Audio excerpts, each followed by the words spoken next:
Hello, and welcome to another week of the Abusecartoons live stream. Oh, how's it going, K5? Oh, my chat is not working. So as you can see, I had to decide on a style in Streamlabs for both the gaming channel and the cartooning channel. They're both once a week, so I don't know why I gave a priority to anything. So the look of these, the style of the boxes and everything is going to be a little bit weird. Let me see if I can get to the actual. I can't.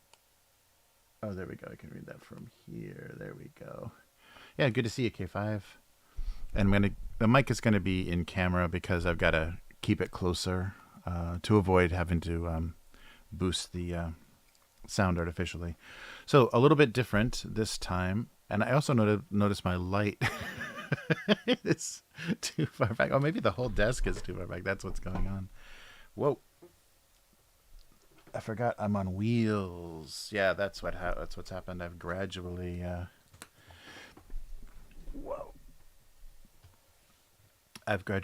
moved back over time here. That's what happened. Yeah, I was wondering why the light was no longer overhead, because I easily get into this weird shadow. So I'll have to sort that out at another time. But okay, this is as good as we're getting for this week. I gotta put some tape on the floor or something to realize when I've moved around too much. All right, so doing things a little bit differently, just because I know the warmer this gets, the worse it's going to taste. Let's start out with the a Soul Blast and the convenience store part of the at least part of it. Maybe we'll do a double a double segment. So let's try this Soul Blast out first.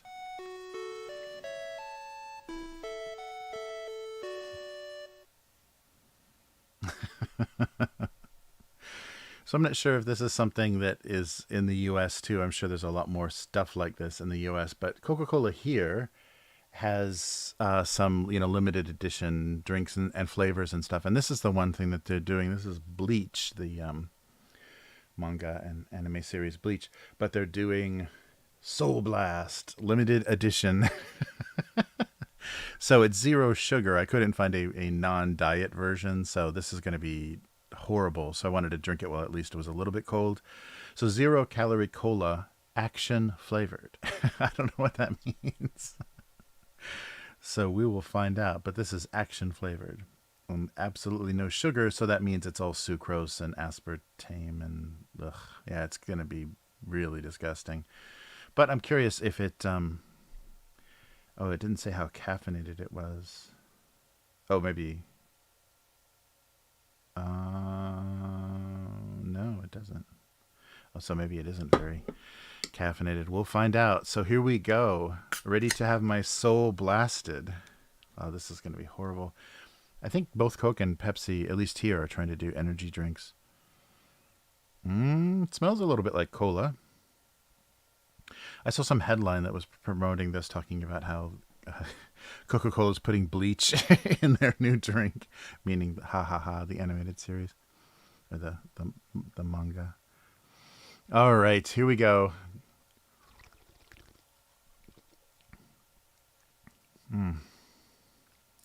Whoa, yeah, it's just a very it's way not cold enough. Ugh. Very heavy-handed. It's kind of a sweet floral Coca-Cola flavor. You can taste the cola in there, but on top of it is like a really light sweet flavor, like a not maybe kind of floral. It's weird. Yeah, there's it's just like some bad cologne or something on top of Coca-Cola flavoring. It's a weird sweetness. I have no idea. I'm not going to be able to get through this. But I have no idea what is going on here. The dominant flavors, or the dominant ingredients, of course, are all the fake sugar. Yeah, there's some caffeine in it, but it doesn't give exactly how much. Yeah, I'm not sure what that flavor is. Aside from chemical sugar, it's really strange. Yeah, because it's not very fruity. It's not very fruit-like. I'm trying to think of almost like the sweetness is like a light, kind of weird cotton candy flavor or something. I have no idea, because you can't get enough of like what it's supposed to taste like before you get that aspartame kind of, horrible, yeah, aftertaste. Yeah. Oh, yeah. Diet stuff on ice is even worse. Yeah. When you add water to these things, it's even more brutal. But I actually could have put it in ice. That would be the better solution. Just have kept it in ice. Ah, yeah. This is bizarre. I'm not sure exactly. I mean, it's obviously for people that want to collect cans, because I think they've got all the different characters on each can, and it's a cool metallic. It's got this like burnt gradient, this like orangey red gradient on it, but. Yeah, action flavor is I don't know what it's supposed to be, because it's not. I was expecting it to be, something kind of like the spicy colas and stuff. I think even Monster does like a spice, like a sharper cola flavor. It's weird. So Coca-Cola is actually really popular in Japan as a maker of tea. They make a lot of different and really good brands of blended tea that are even popular like all over Asia. So their oolong tea and their sokenbicha, the one of their bigger blended teas, is really popular. And unfortunately, just like everything else, the price in vending machines of all these drinks is going crazy. In some tourist locations, this is like $2 a can. So pretty brutal. But yuck. I wish I could have found something that wasn't zero sugar. I could have actually gotten through it and actually told you what it tastes like. But this just tastes like madness.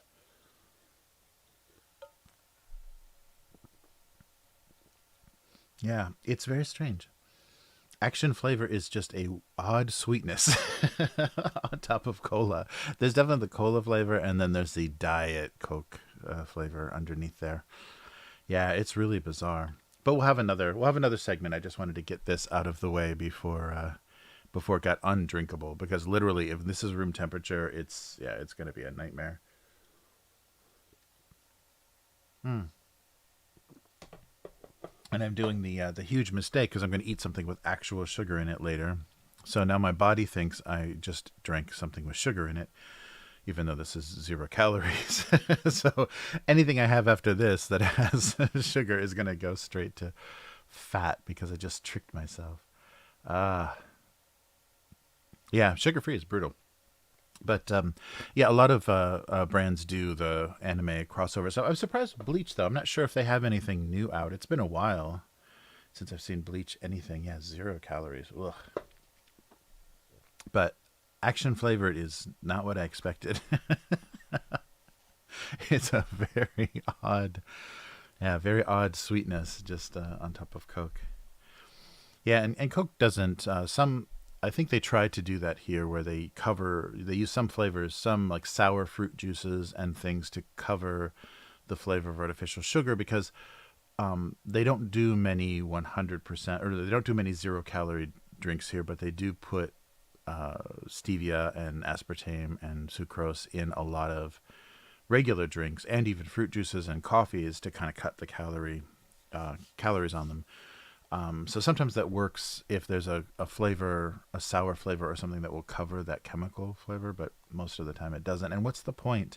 I mean, I think it's actually making kind of a deadly drink because it means any calories in that drink are definitely going to go straight to fat because you're confusing your body about what it's actually even drinking anyhow. So yeah, very bizarre.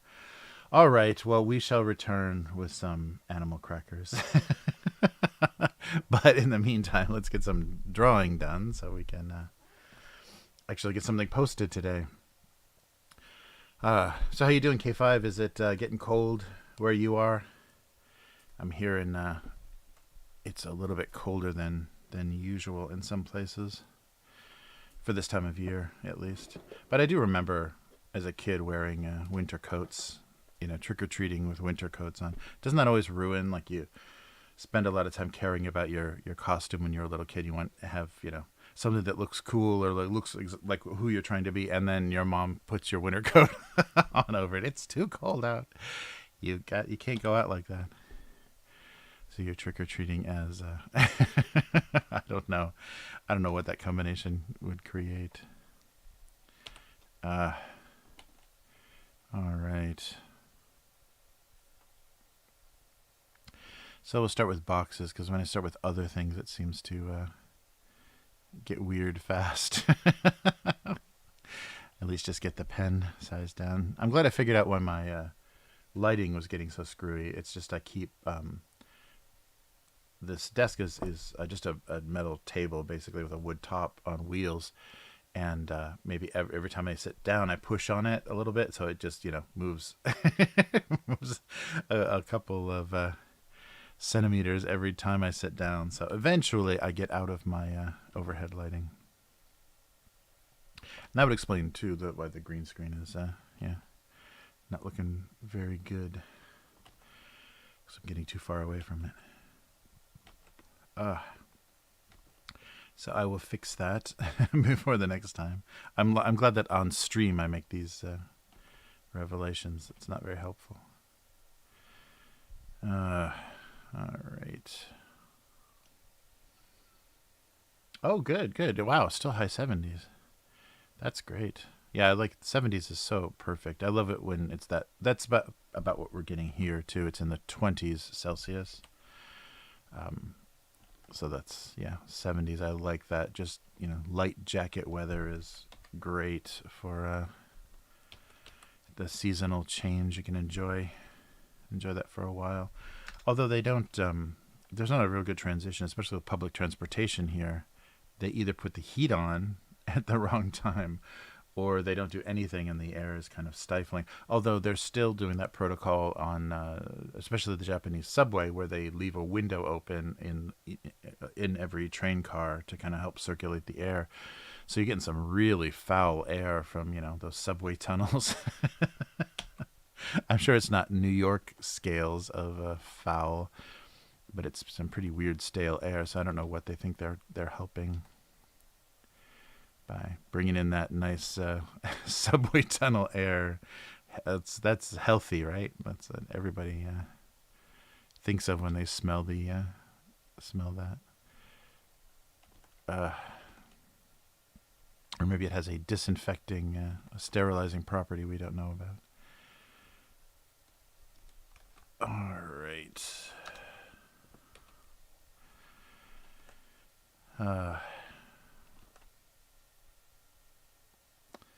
Yeah, nothing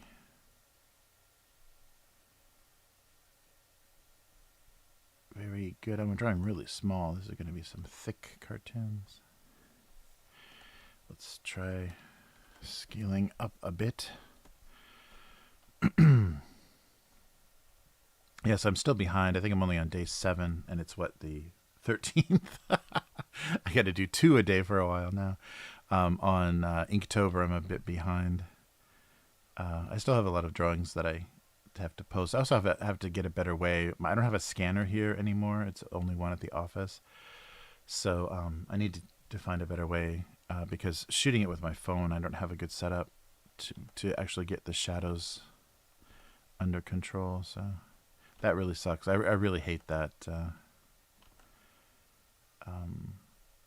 that we've just abandoned scanners as standard equipment for illustration, because nothing supports them anymore. You have to use their garbage little utility software instead of bringing something, directly into Photoshop or whatever. So I don't know why that's happened. And even like some of the photo apps are claiming, they can do OSR and stuff. You can take a photo of a page in a book and, turn it into text. I can't see how that doesn't have a huge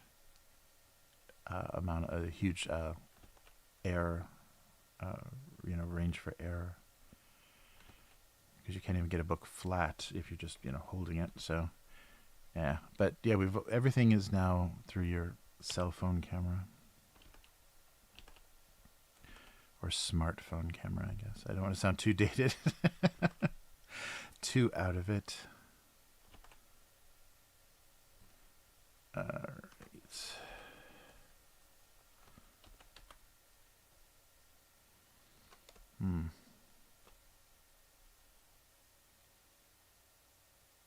Oh, yeah. This season too. Yeah, the same here. It's like 1 week.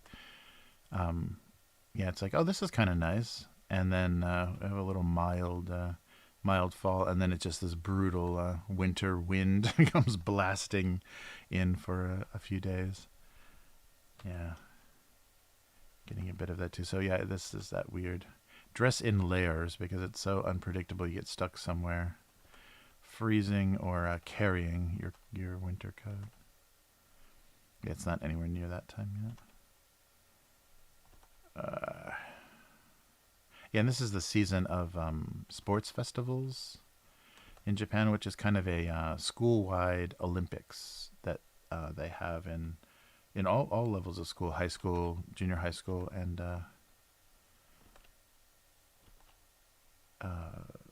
elementary. So it's fun, and it's very pro participation. Like they don't care. The teams want to win, but you have such a it's a randomized mix of all the years of the school on a team, and the teams are divided by colors. And so you can be, competitive, but your team is not going to be made. You have to get really lucky to have all ringers on your team.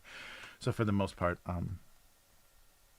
everyone's going to have an equal amount of non-athletic people. But it's fun because they just encourage, kind of team. And a lot of the stuff isn't very... It's just kind of silly playground games and stuff. It's not very skill-based or fitness-based. So, yeah, there's some fun stuff. But I like that. I like that both in... when I was in Sweden, it was the same sort of thing. The PE class was more participatory. They didn't let people bring doctor's notes and just sit out all the time. They wanted to, keep people engaged. But yeah, I remember always there's a spot on the bleachers, a spot on the bleachers in high school PE where all the smokers and they weren't smoking at the time, but where everybody sat that didn't want to have anything to do with PE. I think it's just because it's just another opportunity to bully in a lot of situations. So they try to minimize that here. But I think it's a neat idea, the kind of school-wide sports festival. So there's actually a day, like a national holiday, that's the sports day, when often the schools will hold that event.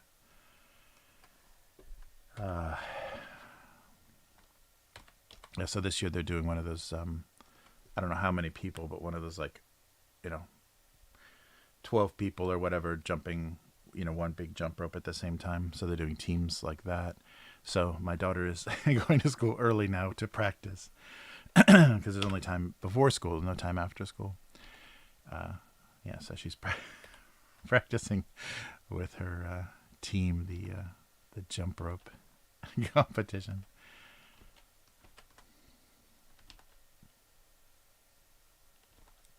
I think that was popular here. Yeah, like had a resurgence in the 90s, maybe early 2000s, kind of the double dutch and jump rope, playground jump rope stuff got popular in Japan. And they always want to do it like to the most extreme extent. Ugh, that fake sugar is like actually burning my throat. That stuff is so horrible. I can't believe that's been medically approved to. Yeah, my throat feels terrible now. After forcing down some Soul Blast, maybe that's my soul leaving my body. That's the burn from it blasting out. All right, K5's headed to the store. Don't buy any Soul Blast if they are having that in the U.S. as well. Yeah, it's probably just here that Coca-Cola is really trendy, because they're trying to capture as much of the market as possible. And actually, I think it's Pepsi that's the more experimental of the two brands. They have a lot of weird Pepsi flavors because they had like a raw Pepsi, like a raw Pepsi Cola. And I think I talked about that before, a Pepsi that was made specifically to eat with Japanese fried chicken. Yeah, so I don't know. I don't know.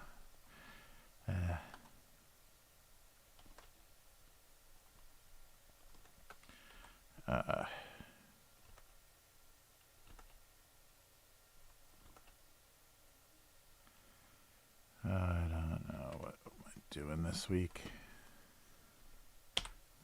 Oh, yeah, sorry about the late schedule as well. Yeah, this week, because Monday was sports day, everything got shifted. So my university day was Tuesday this week, and I couldn't do both. There was just no way to be able to fit both streaming and all that teaching in there. So I didn't. And it's going to get even busier next week. The days are getting longer.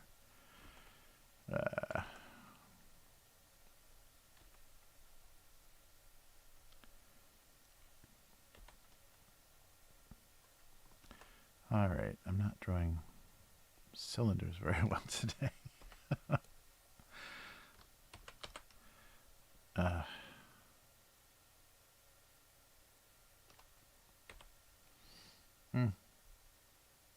Hey, True Help, how's it going? Thanks for catching the stream. Yeah, we're on a different day than usual. Usually it's Monday nights, North American time, Tuesday here. But this week it's Thursday because of a kind of national holiday and schedule shifted everything. But yeah, you just missed the Soul Blast Coca-Cola. I'll do some more convenience store stuff later, but I wanted to taste that before it got warm because it's basically Diet Coke. It's like flavored Diet Coke, which I don't know. I don't know why that still exists, why that's a thing. You can drink things that have 0 calories that don't taste that bad. Water would be one of them, but yeah. That's I can't believe all the was it Jackson, Mississippi is having the huge. Their water processing. Basically, they have undrinkable water for the foreseeable future. That's just crazy. I can't believe there are some infrastructure, some sewage and water systems and stuff that are that broken and that in that much disrepair.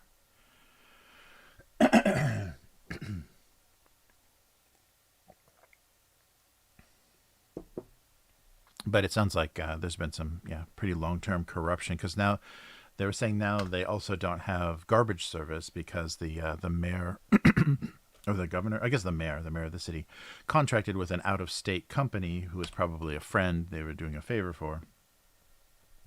and the state refused to pay them, or the city refused to pay them. Maybe the board,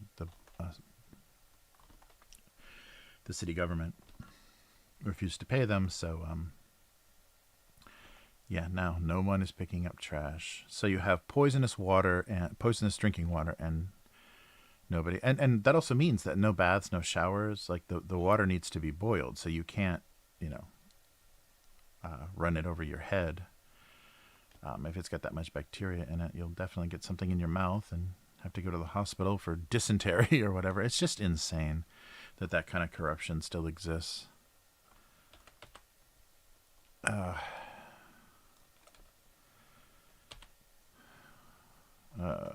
Yeah, it's amazing. I guess it can't be that surprising with everything else that's going on in the world. As long as there's countries that support that kind of insane corruption, it will always exist, and it kind of drags the whole world down to that level.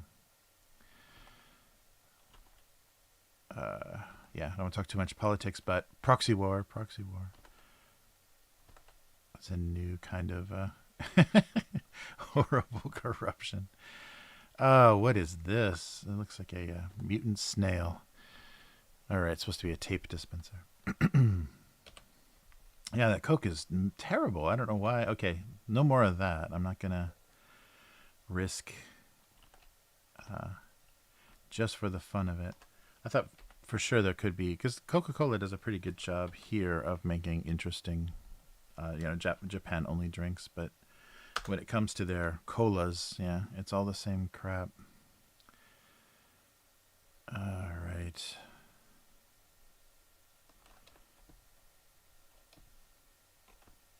Yeah, I don't know why in whatever 70 years they haven't figured out how to do something better than Diet Coke or Coke Zero.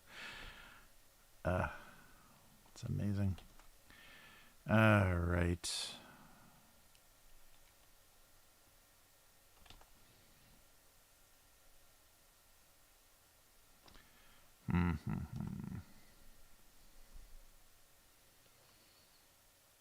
Oh, nice.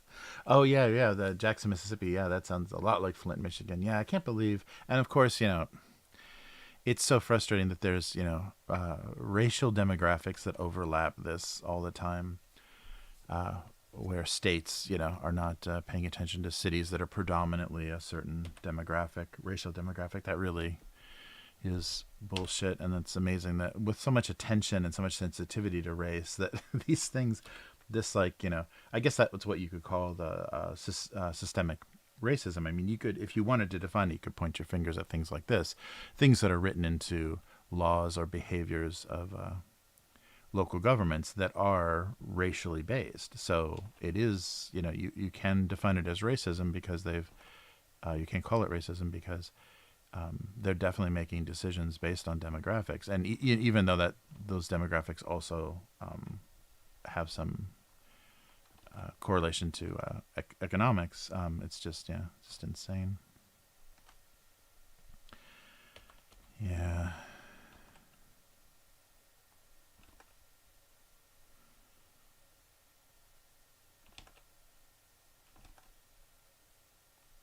But I guess that's the problem with the conservative South as well. There's much more. I don't know. I guess you can't say that because the Midwest is very segregated in the U.S. too. But yeah, the weird segregation of cities. All right, enough of that. Anything else going on? Yeah, House of the Dragon had a really good episode. Was it 8?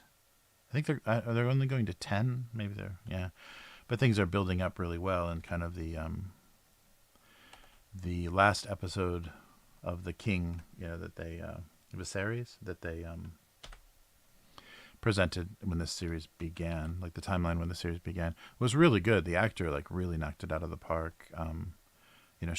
Depicting his failing health and his still having this desire, even though his kind of gutlessness and his avoiding confrontations and things between sides of the family caused all of this.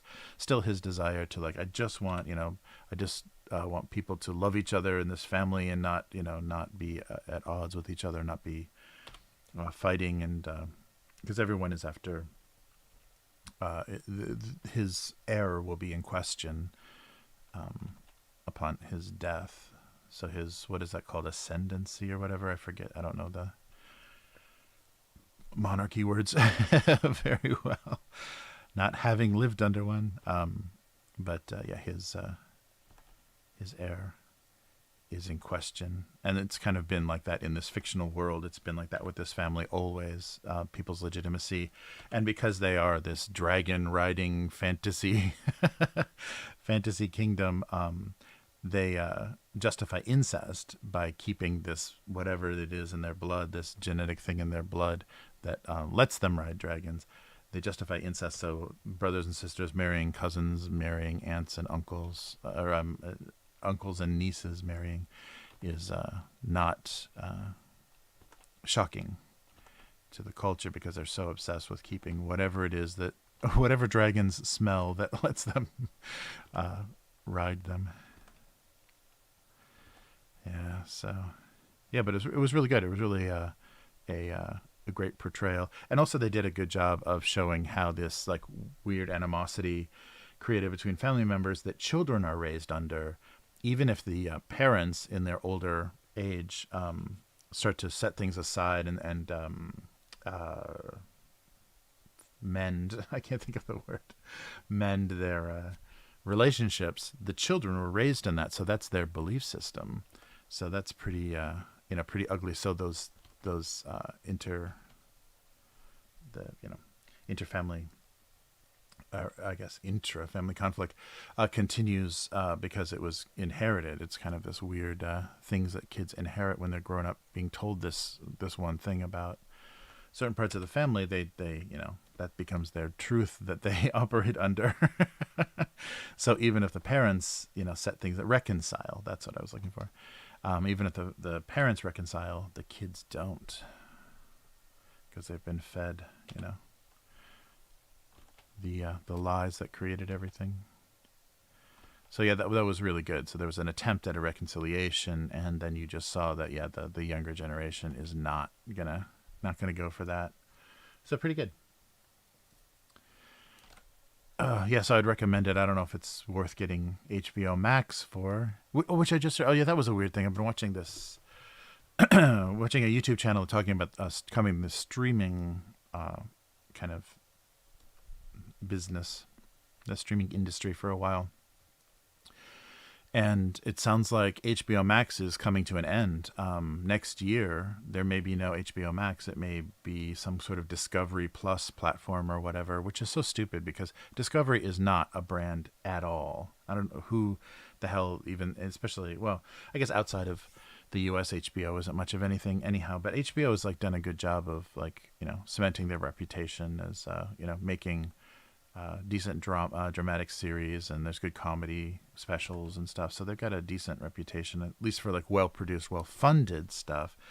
But I think it's all going to go away, and they're going to bring all of this stuff under the new ownership of Discovery, because it's Warner Brothers Discovery now. So isn't that bizarre? So Discovery Channel basically owns Bugs Bunny now. That doesn't make any sense at all. It's so stupid. And nobody sees any value in those old Warner Brothers Looney Tunes cartoons anyhow, except for, shady licensing deals. But that's a real shame. So because the way that it is right now, the way HBO Max is right now, it's almost like my ideal platform, because it's got all this old Adult Swim stuff on it. It's got all the old HBO dramas, the stand-up stuff, and then a bunch of new, Warner Brothers film releases. Like it was the first to get Dune, and it's got a bunch of really good stuff, and it's just gonna go away. It's so strange. I really hate how some of it comes down to just ego. Just someone there's some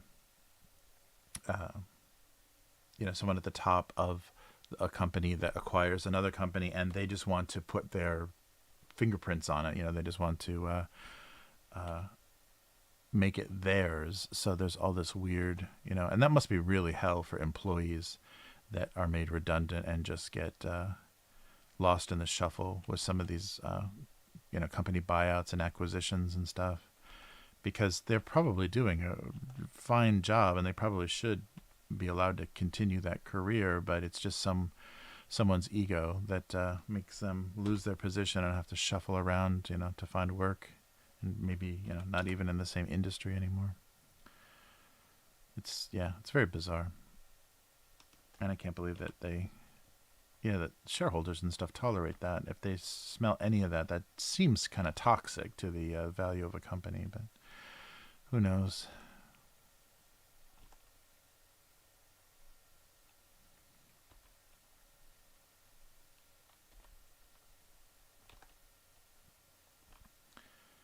All right. Well, I don't have any idea what I'm drawing this week. Something should come up.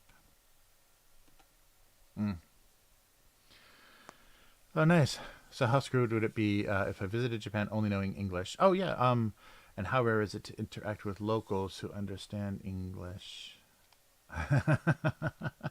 Yeah, right. English is fine. So Japanese people are very shy.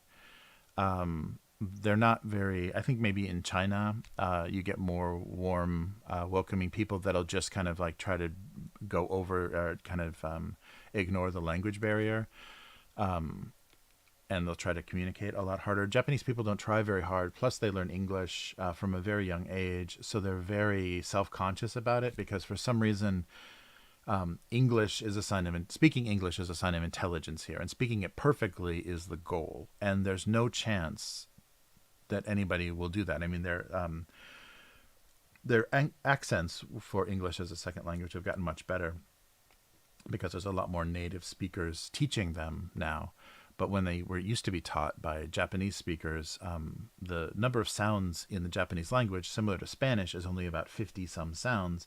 And of course, with all the blends and the phonetic pronunciation of things in English, it's about 50,000 sounds. So there's no way that those two, like what you learn in Japanese, is going to translate to English. So you're always going to have a bad accent. You're always going to say things weird and have to kind of fake some pronunciations. TH is off the table. R's and L's are, you can't even discern them by listening. You can't even tell the difference. So people will be shy. But if you look very lost at a train station, someone may help you. But the thing that both mostly more Tokyo, I would say, especially kind of preparing for the Olympics, both Tokyo and Osaka, and a little bit less Kyoto, the more historic older historic city, they've made it very English friendly. Almost everything is bilingual. There's just a few kanji you probably should know, like the cardinal directions, like north, south, east, west, would help you, like exiting train stations sometimes. But zero Japanese in Japan is not that big a deal. There's just some, there's a lot of restaurants and things that you'll go into. The really good kind of local restaurants, you won't be able to read the menu. So it's good, to learn like the kanji for fish or beef or chicken ahead of time. Just in those kind of survival situations, so you can point to something on a menu and say chicken. And you say that in English, and they'll understand, and may even correct you. Maybe they'll say, no, that's not chicken. That's chicken soup or something. But it won't be too difficult. And the younger generation, so look for younger people, look for people in their 20s or younger, and they'll be able to communicate with you pretty well. And they won't be as shy. The older generation never uses English, even though they were taught, and is very reluctant to even pretend they know English, because they don't want to get involved most of the time with whatever foreigners are doing. But it's, I don't know, on the scale of friendly to English speakers, Japan should be much more friendly than it is, much more compatible, because there are so many English speakers. It should be more like Scandinavia. But It's just that English has this weird status here as the measuring of how intelligent you are. So a lot of people don't want to expose their English level. And women are easier to speak to than men. And of course, the men have more of their ego in their language proficiency, which is very, very weird because they always are terrible. They're always terrible speakers. But yeah, you can definitely get around, and a lot of things are bilingual here. And actually, since the in the 2017, 2018, 2019, that huge flood of Chinese and Korean tourists that happened in Japan, things are actually in 4 languages. You'll see Japanese, English, and then Korean and Chinese in a lot of signs. And to your eye, maybe Chinese and Japanese don't look that different. But yeah, they'll translate things into Chinese as well on signs and stuff. And a lot of times you'll hear announcements in 4 languages, like on trains, in train stations, and shopping areas and stuff. You'll hear 4 languages, and yeah, it's not good. And obviously, it's not very good because I've seen tourists, both Korean and Chinese tourists, laughing at the instruction, laughing at the accent of the announcements. So they're not even done very well. So I don't know why we have to be tortured. Everyone has to listen to 2 languages they don't understand to get some idea of what's going on. But a little bit of the same. The accents, the pronunciations are a little bit funny for the English announcements because they're trying to anglify Japanese place names, which always sounds very funny. I've been in Japan for more than a decade now. Yeah.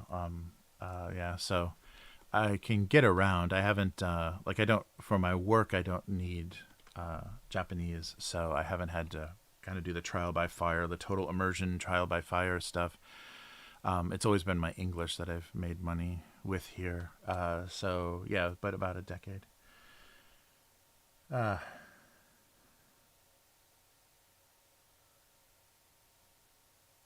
Oh, the last James Bond movie. Yeah, oof, that's right.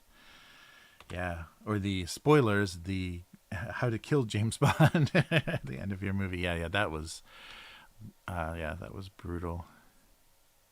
And they still haven't. I guess because it's going to be a big decision. And yeah, I think they want to go as woke as possible with their choice. So we haven't heard who the next James Bond is. But yeah, that was rough. Yeah,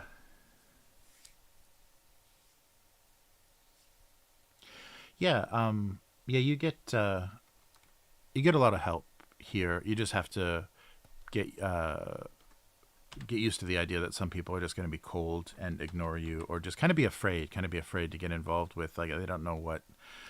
Are you just a tourist? Or because there's enough people here that are living here, like working in IT and the English teaching profession, and also maybe some international companies, and so they don't know what you've got going on. Plus there's scumbag foreigners, like there are in every country, people that are just here because they're grifting or they're mentally ill and they can't survive in their own place. And unfortunately, Japan is a little bit more tolerant to people's weird behavior, so sometimes you'll get weird foreigners. So that makes the locals a little bit shy about foreigners sometimes, is there's some real weirdos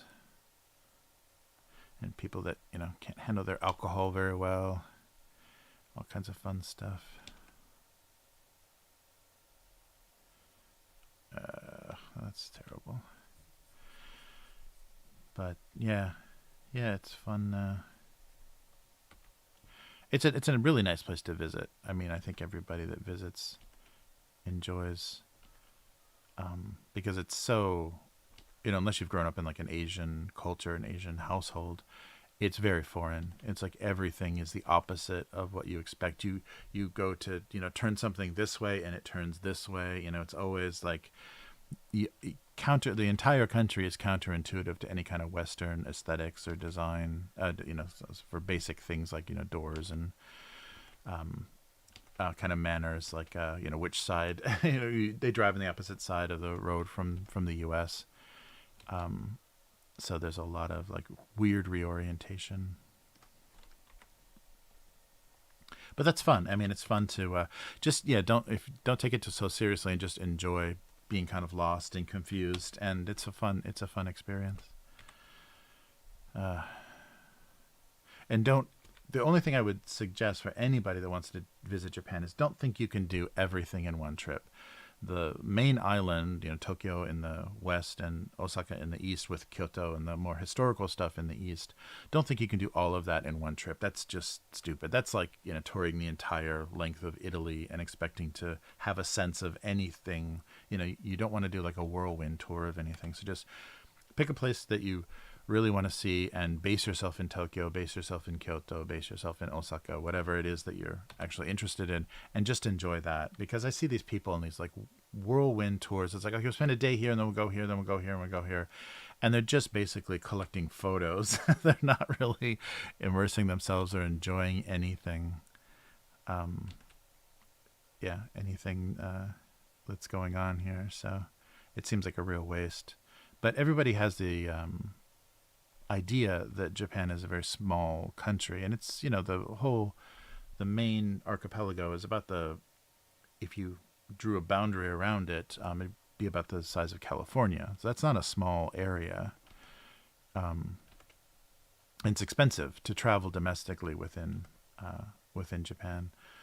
It's convenient, but it's very expensive.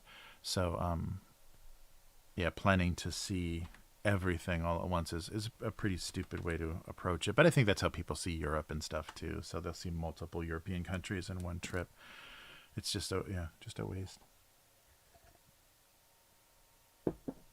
That would be my only advice, because so many people do that.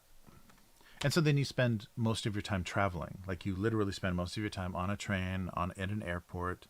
So what's the point? Just pick a place that you want to enjoy and sit there in that place and eat the food and look at the people and whatever. Don't just spend all your time running around trying to catch transportation to different places. It's very funny. But whatever it is that you get out of traveling, maybe you love the traveling aspect of traveling. So being on a bus in a foreign country is so much fun. I just don't get that. It's very odd. And always people that visit are like, so can we go to Tokyo? I'm like, yeah, we can. You got $500 and a couple of days that you want to just kill, where you're not really doing or seeing anything. You're just getting used to a new location. If you're coming for like a couple of weeks, you could definitely do both parts of Japan. But if you're here for anything close to a week, it's not fun. No fun. Oh. Okay, so maybe like a fishbowl or something. I don't know. Something like that. Or maybe a weird candle holders.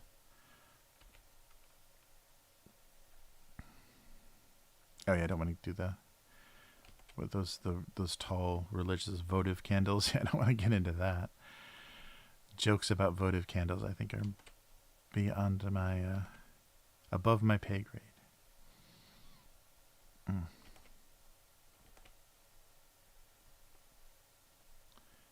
Oh yeah, but maybe a joke about a strange shape for a fish tank would be good. Fish bowl.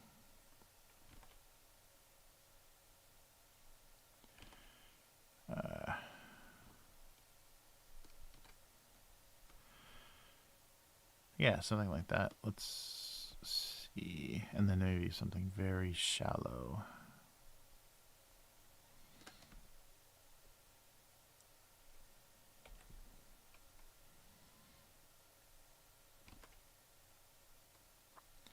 Just kind of wide and shallow.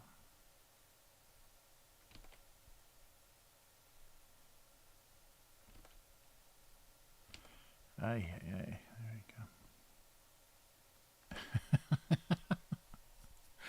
Sure, let's do that. So a certain, only certain varieties of glassware made Fish bowls. I like this drawing, but we'll use it maybe something else. Okay, so where is this? And then this. And then the bowl. Okay, these three. But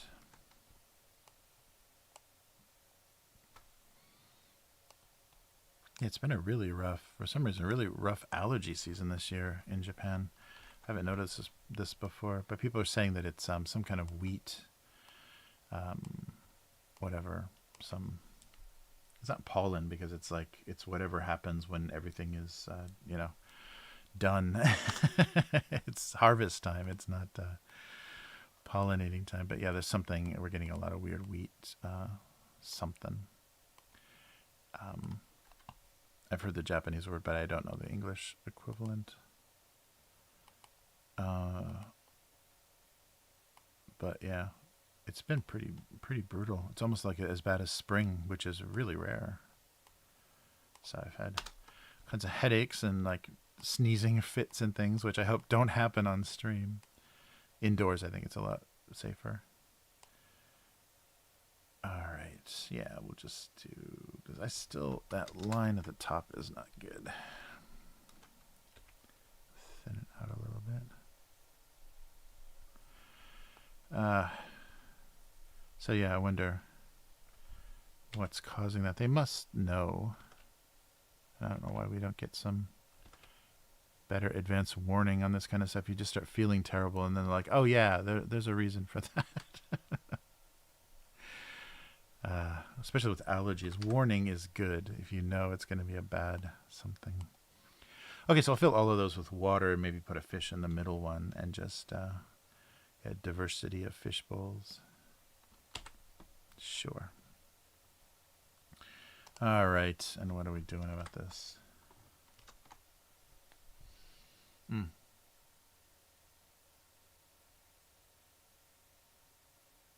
Oh, yeah, Airbnb is kind of having a fight here because, of course, greedy people. There's a huge number of empty houses in Japan because the population is aging. They're not being replaced. So people die, elder relatives die, and their houses are left empty. So when Hong Kong was having the takeover, and the kind of Chinese mainland takeover, they basically said, yeah, every refugee that wants to flee from Hong Kong literally has a house that they can come to in Japan because there are so many empty houses here. So they give you a weird idea of the scale. But Airbnb is being fought by the kind of local governments and stuff. They're forcing, if you want to offer a property as an Airbnb, they are making you get a hotel license and pay certain taxes and stuff. So they're making it a lot harder and more expensive so that they don't encourage a lot of like weird transient stuff and whatever, kind of exploitation, labor exploitation and stuff that can definitely happen in Asia. So that being said, there is a lot of like weekly apartments and stuff you can have access to. I'm not sure how easy they are to access in English, but there are a lot of places that already did weekly apartment rentals and some monthly apartment rentals as well. And there's long stay business hotels and stuff as well. They're not very comfortable, but if you just want to sleep there, it should be fine.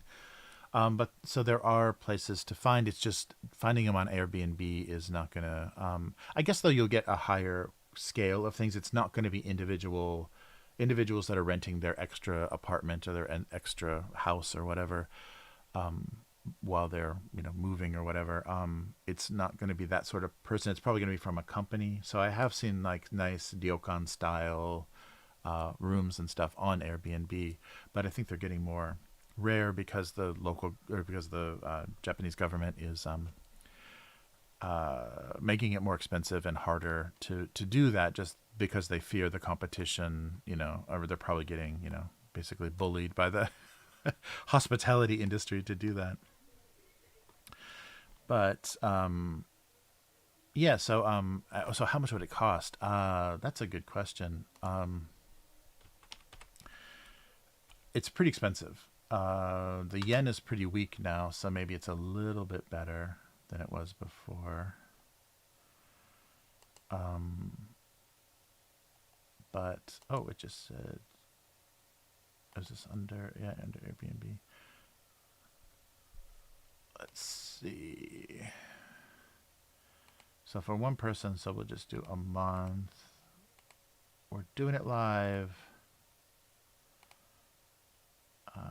One person in Tokyo.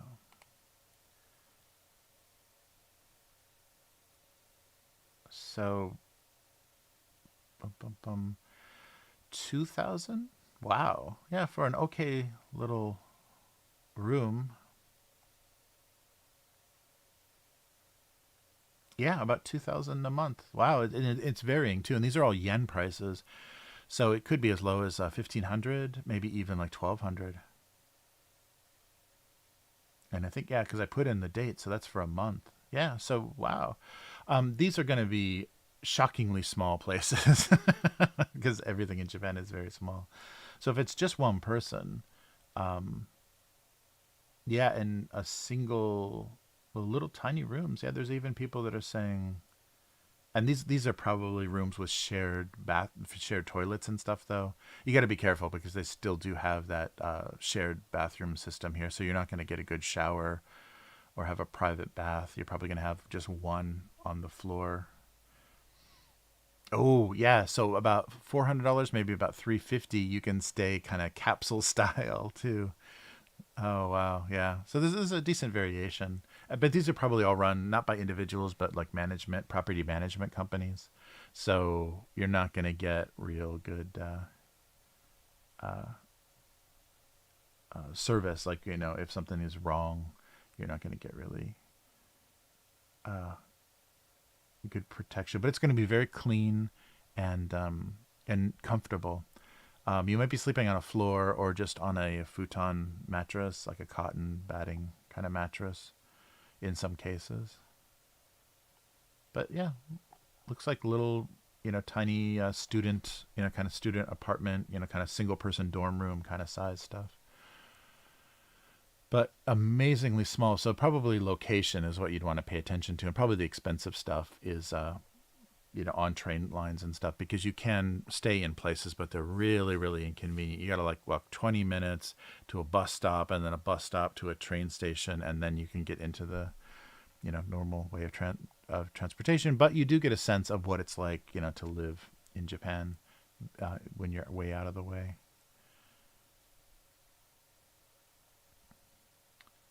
Yeah.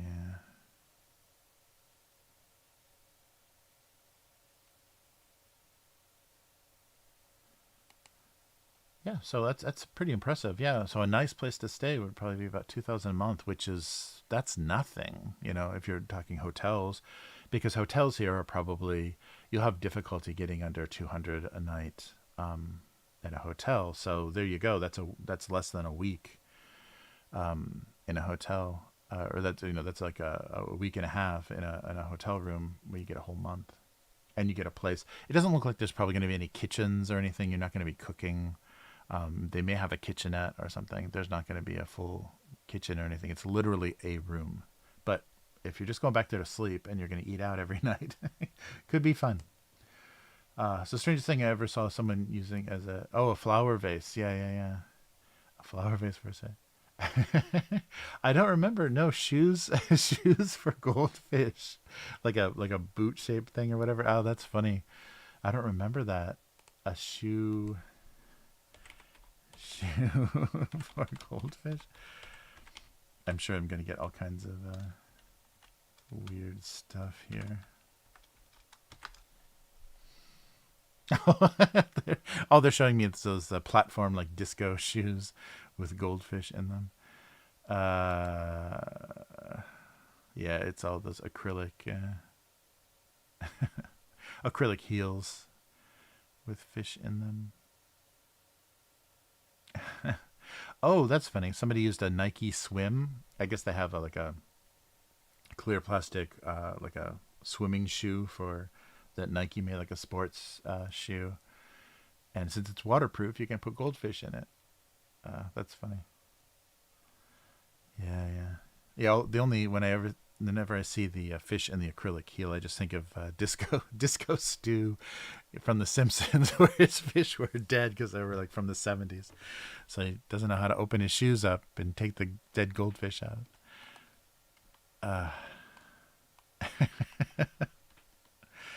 Nice trend. All right.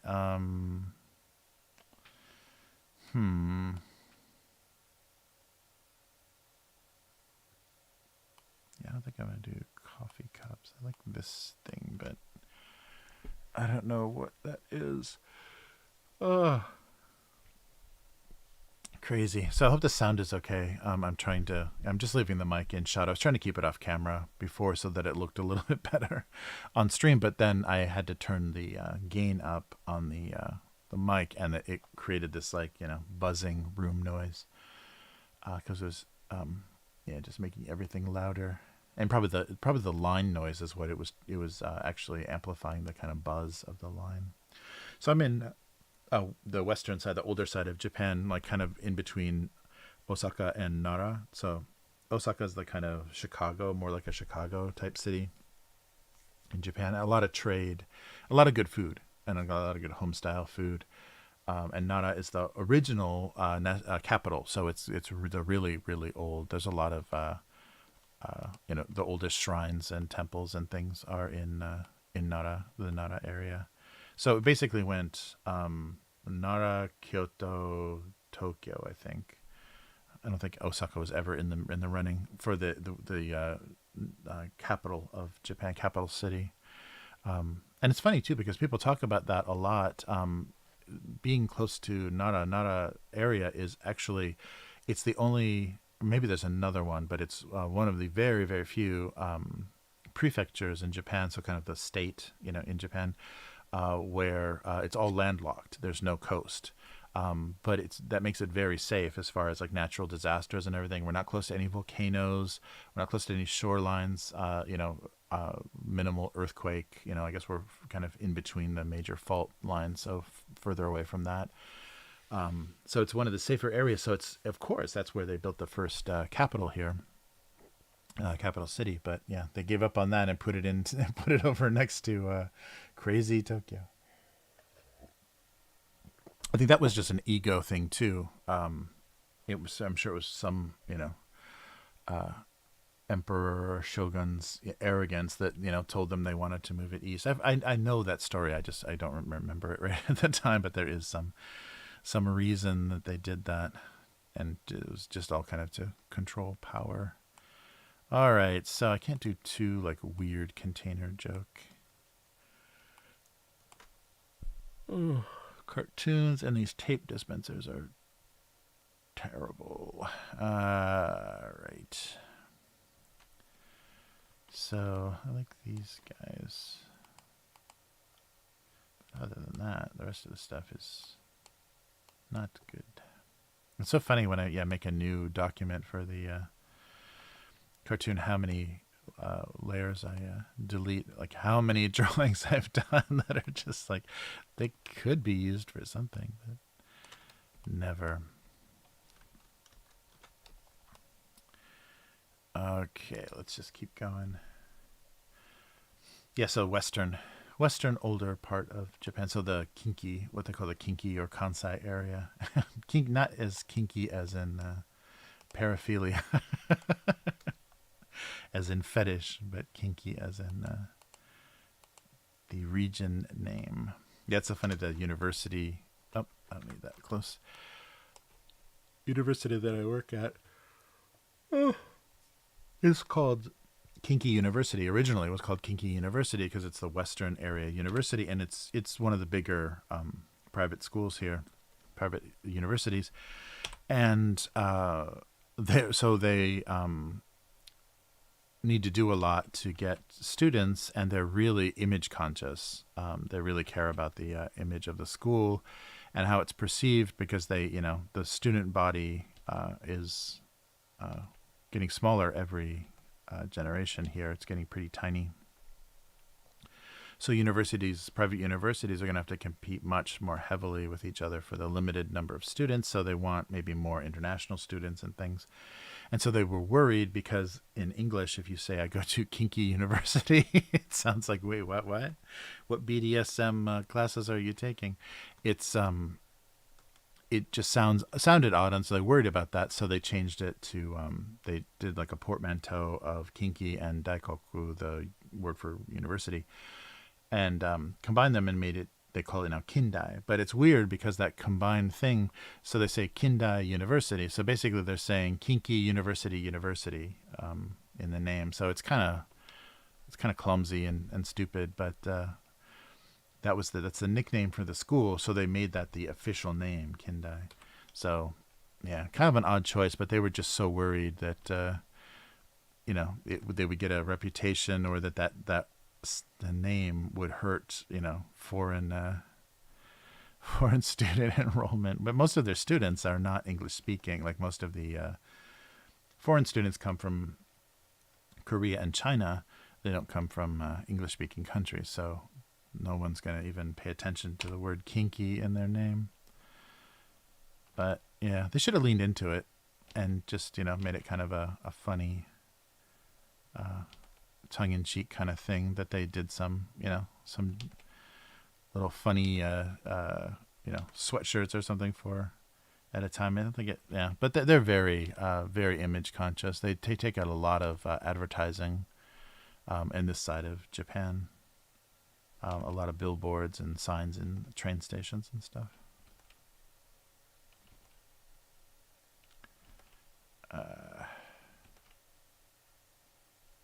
Yeah, they're famous for their... And I still haven't gotten a good explanation. I guess I could look it up, but I haven't gotten a good explanation from anybody at the school of what it is. But their tuna is very famous. Originally, they were they're founded as an agricultural university. So that's still, they lean heavily into the sciences and agriculture. And they have a farm tuna, like a farm-raised tuna, that they did something to. They kind of figured out genetically something of it. So there's kindai tuna and there's a special tuna. And I guess I don't know. I don't know exactly what it is. Maybe tuna is hard to raise, hard to farm or something. So they overcame some obstacle. But I keep asking people, so what is what is it? Is it genetically modified tuna? What is this that is so unique and interesting about this? But I guess like tuna is can be a huge fish, and maybe difficult to raise, difficult to farm. So they did something. And so they have some sushi restaurants. There's one on campus, and then there's a few around Japan that feature their sashimi or sushi using that tuna. So I have no idea. I can't get a straight answer. I always get these weird kind of roundabout explanations. But I'm never asking anybody that's in that department anyhow. I'm always asking people outside the department, so maybe they don't have the scientific know-how to explain it. I don't know. It's odd. But something about being able to, in captivity, I guess, raise a decent tasting fish. I don't know. Which is pretty important, to Asia, because there's a lot of overfishing. And especially with the growing Chinese population and stuff, there's been a huge amount of overfishing in the waters around Asia. So they need to find some, better ways to raise seafood. I'm getting nowhere here.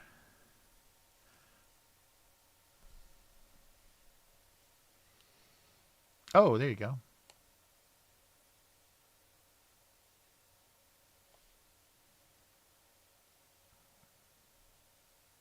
King K.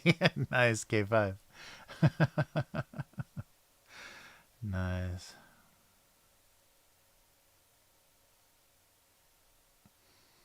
Oh yeah, yeah. It's a neat university, and they've a neat looking campus, and they've done a lot of modern construction. So there's some really, really nice new, architect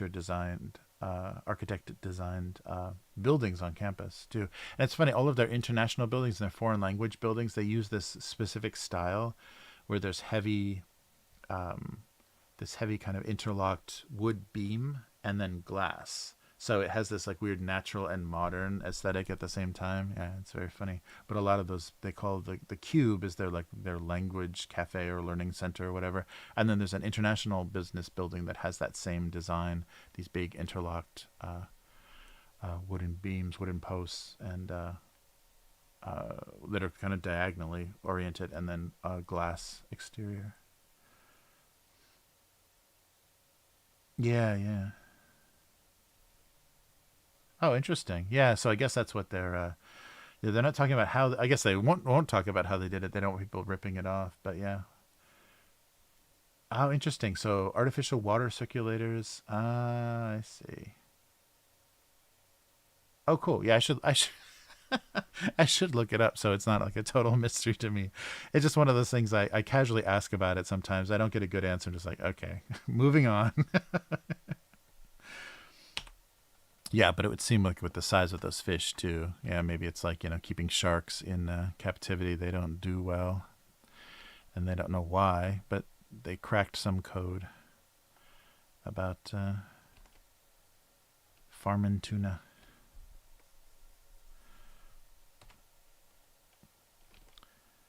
Uh, yeah, but they have whoa. They went all in with gimmicks when they're rebuilding the university remodeling, and they had like a 15-year plan because they targeted 2015, I think, or like no, originally in 2010. So in 2025, they're figuring that the new student population is going to be at an all-time low. So they want to have the newest, most blinged out, campus possible for when people visit the school. So they have all this crazy stuff. There's a like a Baskin Robbins on campus. There's a CNN cafe that has all these like weird video screens playing CNN all the time. There's one of the largest manga libraries, Japanese comic book libraries in the country on campus. There's one more stupid thing, but real kind of cheesy. Yeah, just look at us, look at how international or interesting we are. There's one more silly thing. I can't think of what it is. But the manga library is pretty impressive. A CNN cafe, I don't get why they would ever do that. And there's one more thing. Maybe it's on the website. I can't think of it. But yeah, they do a lot of stuff so they can feature. And they used to have, like when you first came into the campus, they took all this down because it was a little bit dated technology, but they had one of those like Jumbotron video screens. But now we have like all the, flat screen LCD panel type stuff now, or LED, yeah, LCD panel screen, so real high definition everything. And that was one of those old Jumbotron kind of baseball stadium things where it was the little individual circles. It's like the pixels were really big, the diodes or whatever for the screen were really big, so you could, they made a picture that you could view, but it wasn't high resolution. But they had one of those like right when you walked in that they like were run promotional video and stuff on during the open campus days. But that's all gone now.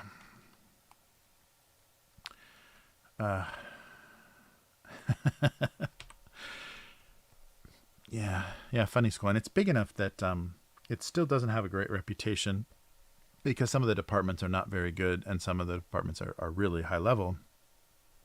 So the student body is very mixed. It's a lot of people that that anybody would have gotten accepted into certain programs, and other things like their medical school I think is decent. Their pharmacology school is decent. And of course the research and the agriculture or whatever that would be, whatever field that would farm tuna. I don't know. It's not marine biology. Is it marine biology? I don't know. Whatever that department that is, their science is good. But yeah, other stuff which they have a lot of, like their international business school and stuff, are not good. And I think it's essentially been crippled. Because of the past 2 years of the lockdown. Part of the program for the International Business School is that you spend at least 2 years of the 4-year program abroad at another school learning international business. And no one's been able to do that easily.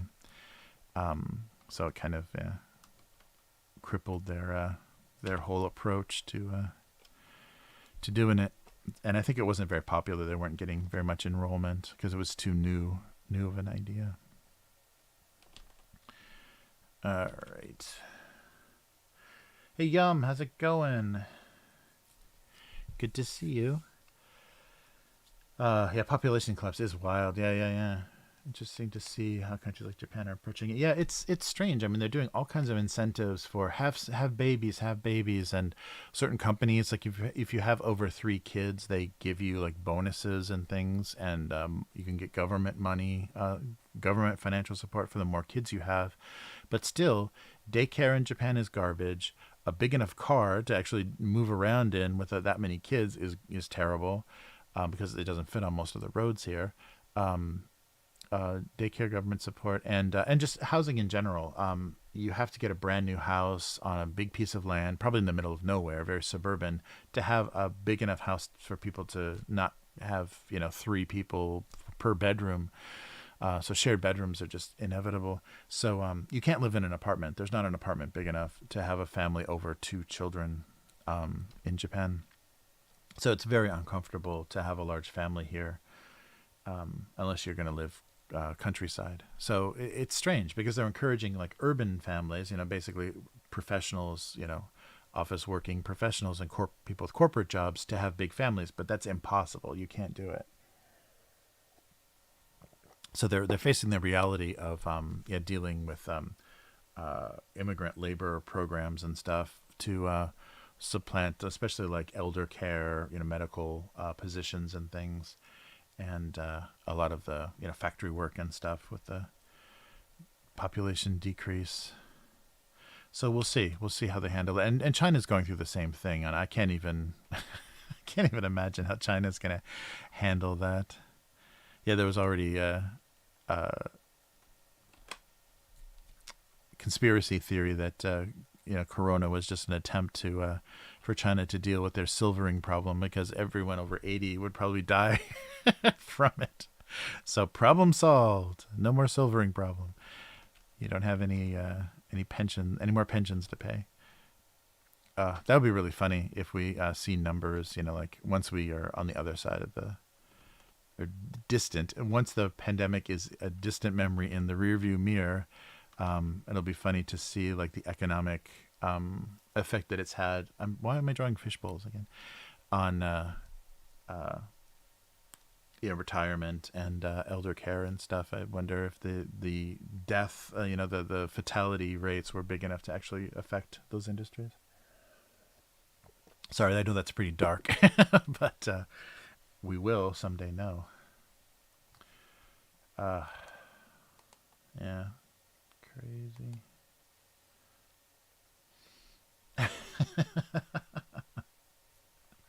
Nice topic, says Yum. Right. Yeah, it's a strange time. Yeah, and Japan is very they like to innovate things, but it's always innovating based on precedent. Like they didn't invent the TV, but they make a great TV. They didn't invent the car, but they make a great car. So they're always very wait and see, and so they're going to look at, I think, how other countries approach, like Europe and America, how they approach having too many people over 70, how they deal with it, and then decide what to do from there. They even did that during COVID. That's very Japanese approach, very wait and see. And it works a lot. It works in their favor a lot. But other times when fast action would have, yielded better results, they don't move fast. Like Fukushima, like like nuclear power plants melting down. You don't want to wait and see how that's going to turn out. You actually want to move pretty quick on that one. So it's a mixed results. Your results may vary. All right, I'm trying to put the handle on the other side there.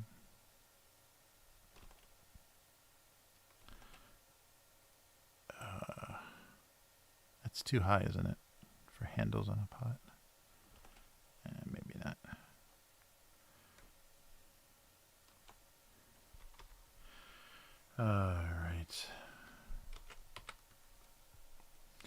Oh, how about a farm to table joke? I just thought of that. That phrase just popped into my head. Farm to table. Yeah, yeah, you can definitely get a house pretty cheap. Pretty cheap there. If you don't mind the radioactive dust coating, you can just wipe that off. It's just bring a broom. You'll be fine. Yeah, I think I haven't heard because the government, government bought I can't remember the name of the company, but government bought the private nuclear power company to clean up the problem, which means they can hide everything. Everything can be classified and confidential. So I haven't heard an update about how livable they've made those regions yet, and if there are still, because basically they just ordered an evacuation and just people left their car keys on the counters and stuff and made like an exclusionary zone, kind of like the Russian one, Chernobyl, kind of like that kind of situation. This was not that scale, but there was nuclear dust everywhere, nuclear particles everywhere, or radioactive, sorry, not nuclear, radioactive particles everywhere. Why am I talking about this? I know nothing about it.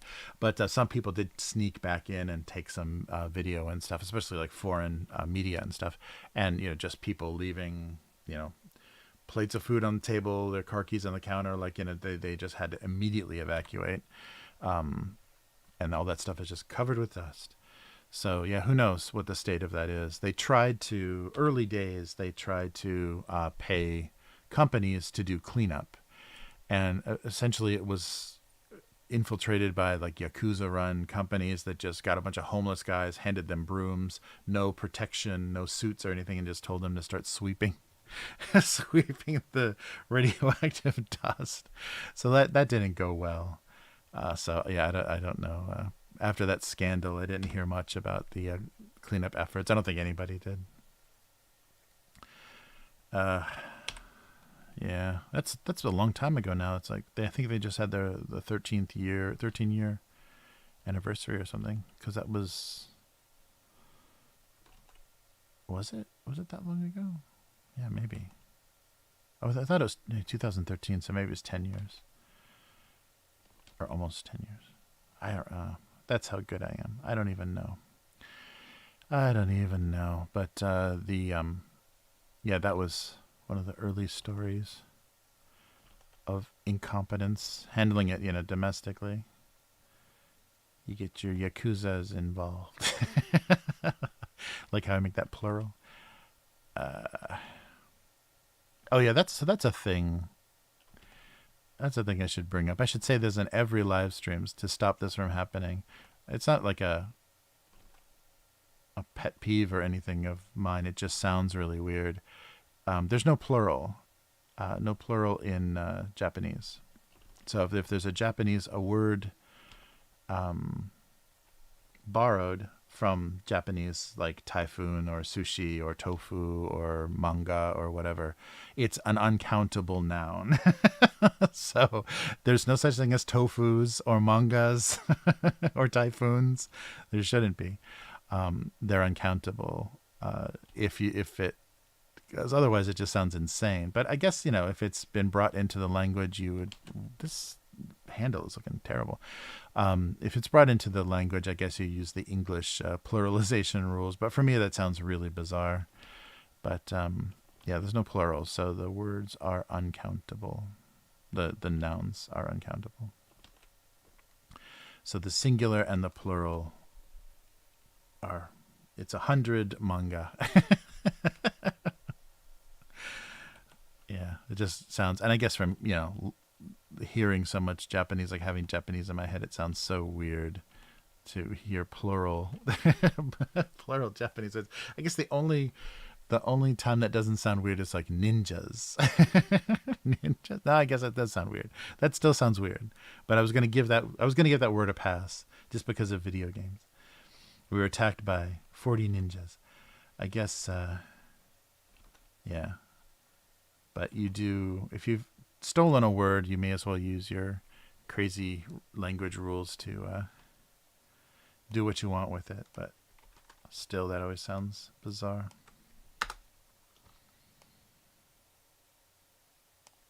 And I guess too, it might, and the reason people might do it is it does sound pretentious. It sounds like doing the heavy Spanish accent when you say the name of a city in Mexico or something.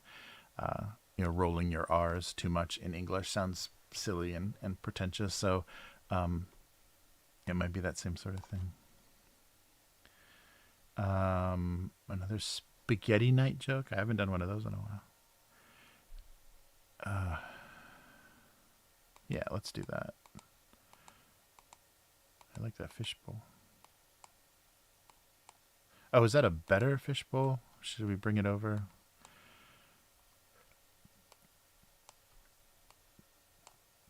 We can have dueling fishbowls. Oh, that's the wrong. That's the wrong layer. Where'd it go? Where'd it go? Where'd it go? Here. Damn. What did I do? There we go. This layer is what I wanted.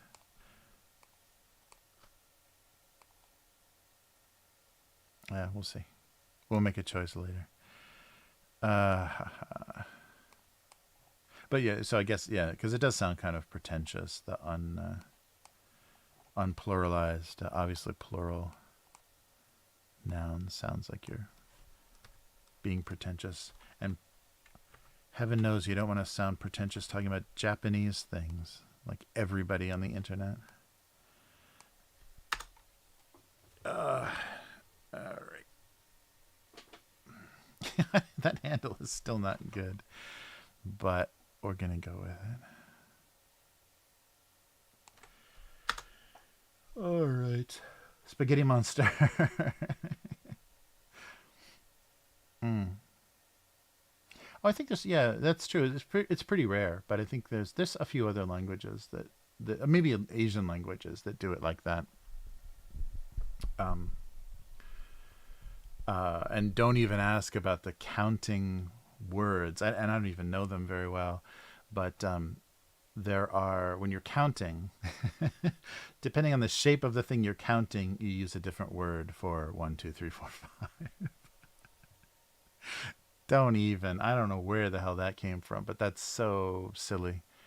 So, yeah, depending on what you are counting, you use different words to count it. Spaghetti monster.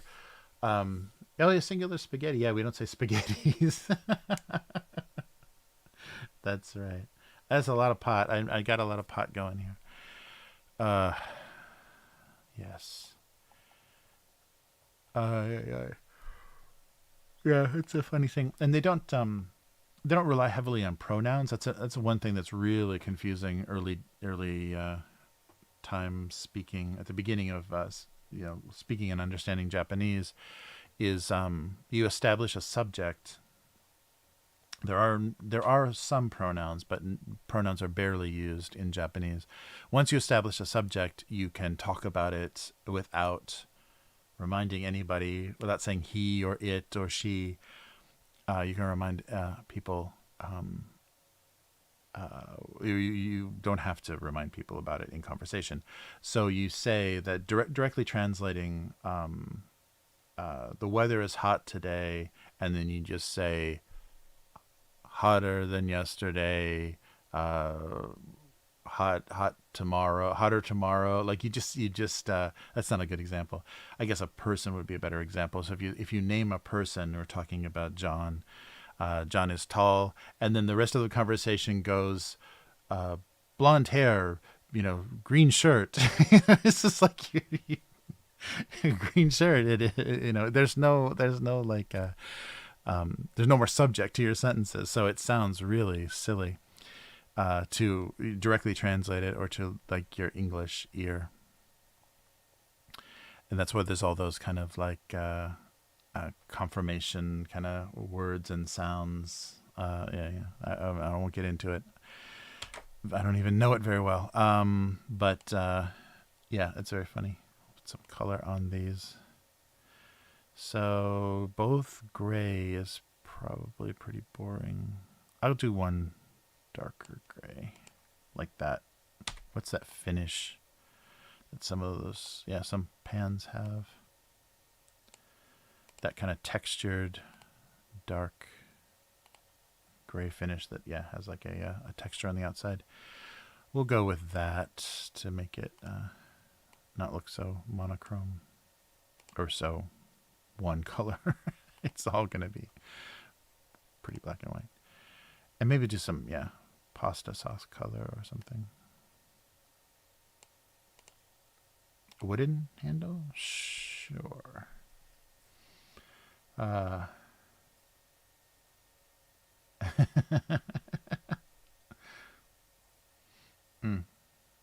Oh yeah, you missed my soul blasting. Yeah, I'll do another convenience store segment because I still have my pink animal crackers here. But mom's spaghetti pot. Palms are sweaty. Mom's spaghetti. Should I do? Oh yeah. Like maybe little dots of pasta sauce or something would be funny. Spaghetti night.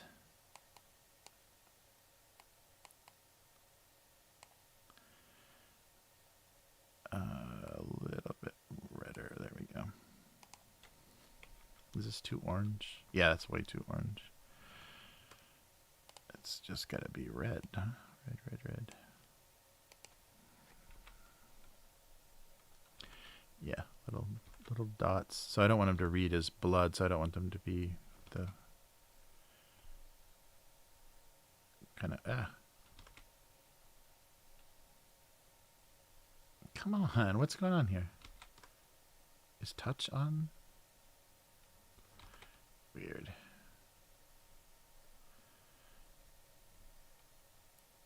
I don't know. I don't know if I want to. It's on a separate layer, so I can just turn it off.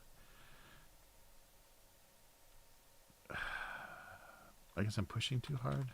I don't know. Yeah, this pressure must be off.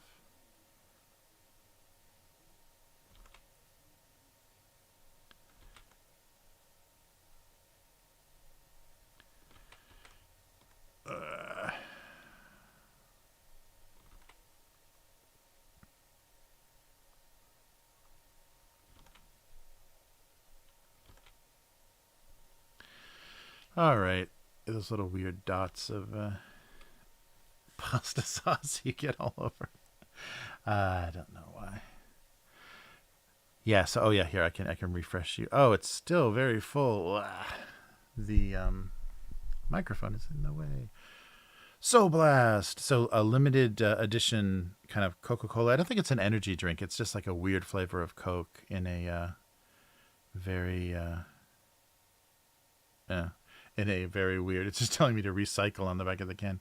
A very small kind of. It's an energy drink can type size, but this is just a Coke flavor, and it's bleach. So the thing that brought my attention to it is somebody did a stupid blog post or whatever that said Coca-Cola is putting bleach into their new Japanese drink. Haha. But it's just like a Diet Coke with like a weird. I'm not even gonna try it now. Oh wow, yeah. When it's room temperature now, all you can smell is the chemical sugar. But yeah, it's a weird. What is it? It's like a very floral sweetness on top, almost like a cherry, like a Japanese cherry flavor or something. Oh, maybe yeah, theming it with bleach. I don't know. I don't know enough about the manga. Yeah, it's like a weird cherry, like not cherry like cherry Coke, but like a cherry cotton candy or like a bubble gum type, weird flavor on top of Coca-Cola. And it's supposed to be, they say it in English too. It's supposed to be, can you read action flavored? I don't know what action flavored is, but it's not good. It's a very sweet, sweet action. But my soul has been blasted. At least my will to live has been affected. If that was the only drink, the only thing I could drink, I definitely would choose the alternative. Yeah, but I wasn't sure how that was going to go, and it is just like crappy flavored Diet Coke. So I brought something else. We can enjoy some a Japanese version of one of my favorite snacks as a kid. Those little pink and white frosted animal crackers were always a favorite. So we'll see how Japan does it. Oh, it's not gonna. That's the wrong side. Yeah, I'll just do this.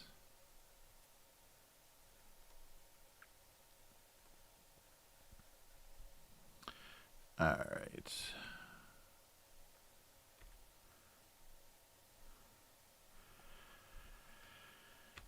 Oh,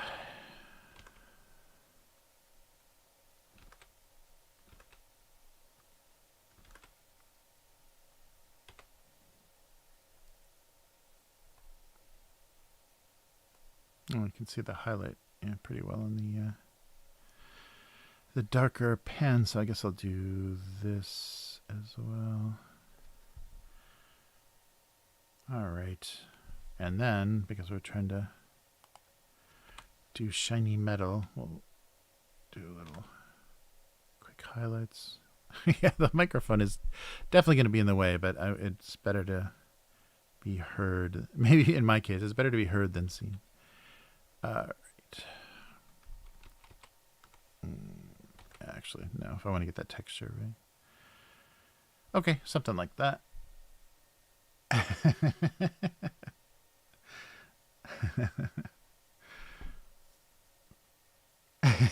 McDonald's, yeah, right, the McDonald's cup. Oh my God, have you guys ever seen the photos of the woman that started the? And I think initially she didn't want to sue; she just wanted her medical expenses paid for. But did you see the photos of her burnt legs? It was pretty horrible.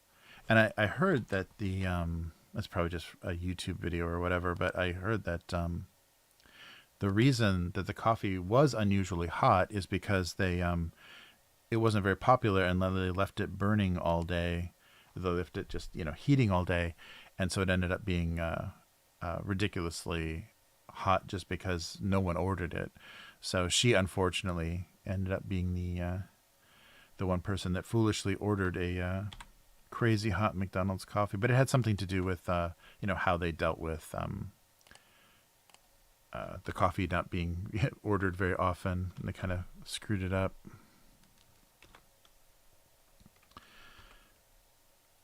Okay, yes, okay. Do a little bit of this on the saucepan. Maybe on the other side too. There we go. Should I cut the... No, it should probably be full. It's more interesting when it's full. Oh, and I didn't do kind of a drop shadow. Yeah, the can has a really nice color, and that's a big reason why I bought it, because the can is pretty. And I think they're basically doing this kind of limited edition thing to sell to can collectors, because it's nice looking. It's a nice looking can with a neat like orange and red gradient on it. But the product inside you can basically just pour out.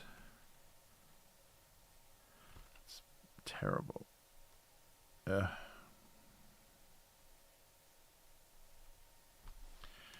All right, there we go. Some spotty, saucy pans. Saucy. All right. So is this a better goldfish bowl?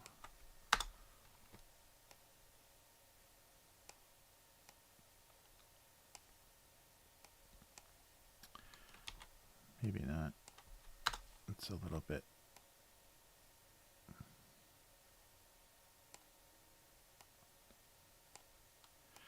Yeah, I don't know if I need more than 3. I think this was fine as far as a composition. It looked nice.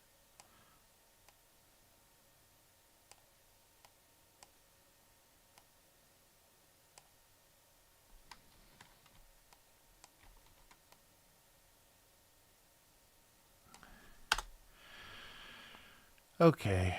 Whoa, these are all above the color layer. So I'll just fill these all with white, and then just do some rendering on top of that. Yeah, I gotta find a good way to read the chat. I have my windows laid out very poorly here. Let's put it here so I don't have to turn my head so far. Nice.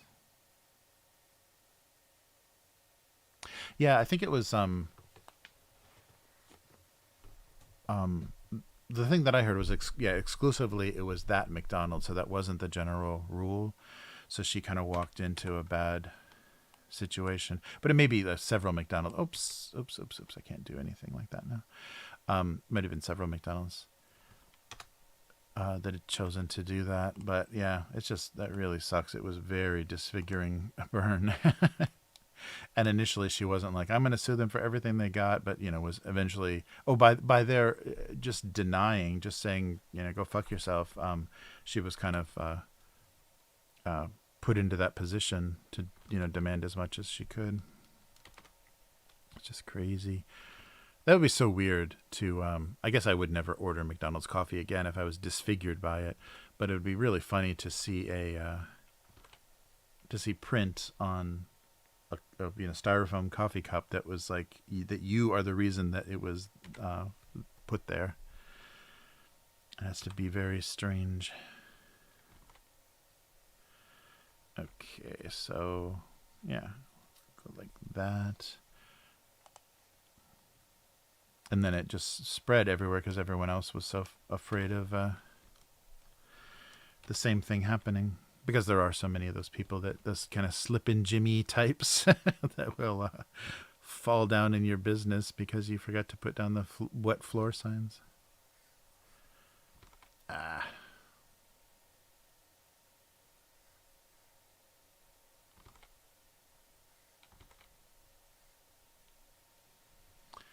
Is that too light on the top?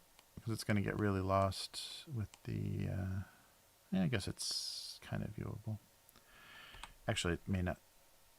Oh, wait. May not need... Oh, no, it's very wide. That's right. So it should be... Yeah, the water should be very shallow. That works. That works fine.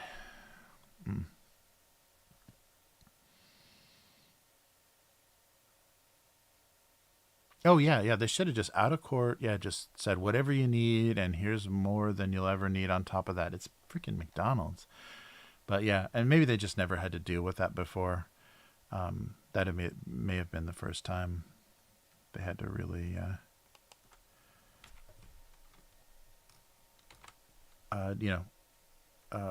deal with that kind of disfiguring accident at a McDonald's. Although who knows? But then they're followed all of that finger in the Wendy's chili and all that stuff, and that came much later. But yeah, there was so much stupid stuff. I love that story. The woman that found a human finger in the Wendy's chili, and then they found out that she had actually cut it off of she attended an open casket funeral or wake or whatever, a viewing of a body at a funeral home, and took like a pair of garden shears or whatever and cut the tip of the finger off of like a uncle or a grandfather or whatever, and kept it, and then put it in the chili to do her little scam. That was insane. This may come in handy. Thanks, Grandpa. Ugh. Yeah. I think anybody that's not like, even if it's, something that's pretty disgusting, doesn't understand that if you're in fast food, this is like something that's produced at scale. And so if you're just going to be, oh my God, I'm so traumatized. It's obvious that you're just looking for a payday, that they shouldn't even have to react to somebody doing that. Cause it's like, yeah, you're in Wendy's. Do you know how much of this garbage we make every day? If there's a finger in it, you should have to sign something that said, if I find a finger in my chili, then at least one finger. We're allowed at least a finger. One human finger per visit is an acceptable, within the acceptable allowance. It's like the contamination, I've whatever agency that is, the FDA or whatever. There's like a tolerance, like 1 rat hair per million ounces of something or whatever. It's like that. You come to Wendy's for clean food or fast and cheap food. Pick one. You can't have, or pick two. You can't have all three. Uh, you can have it fast. You can have it cheap, but it ain't gonna be clean. All right.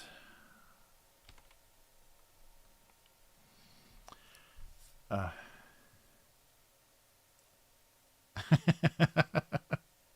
I missed that show so much.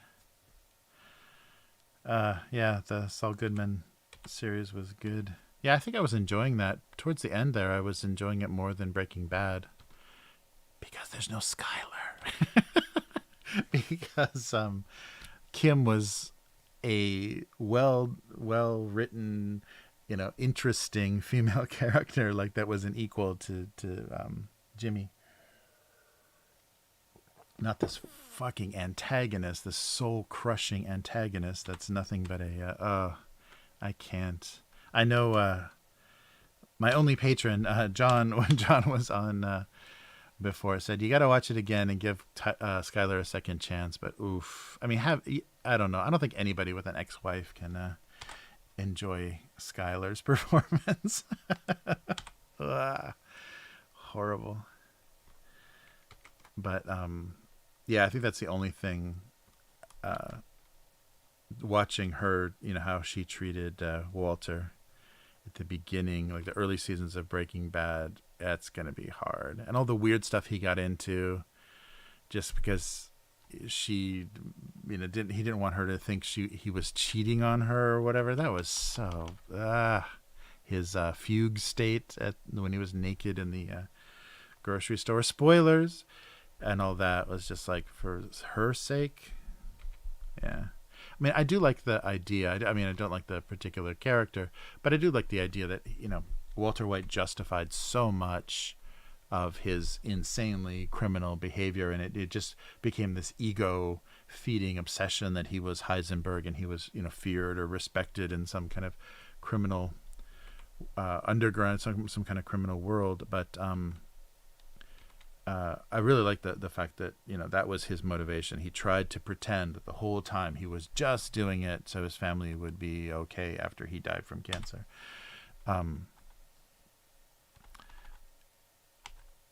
But that wife character, man, oof. She is brutal.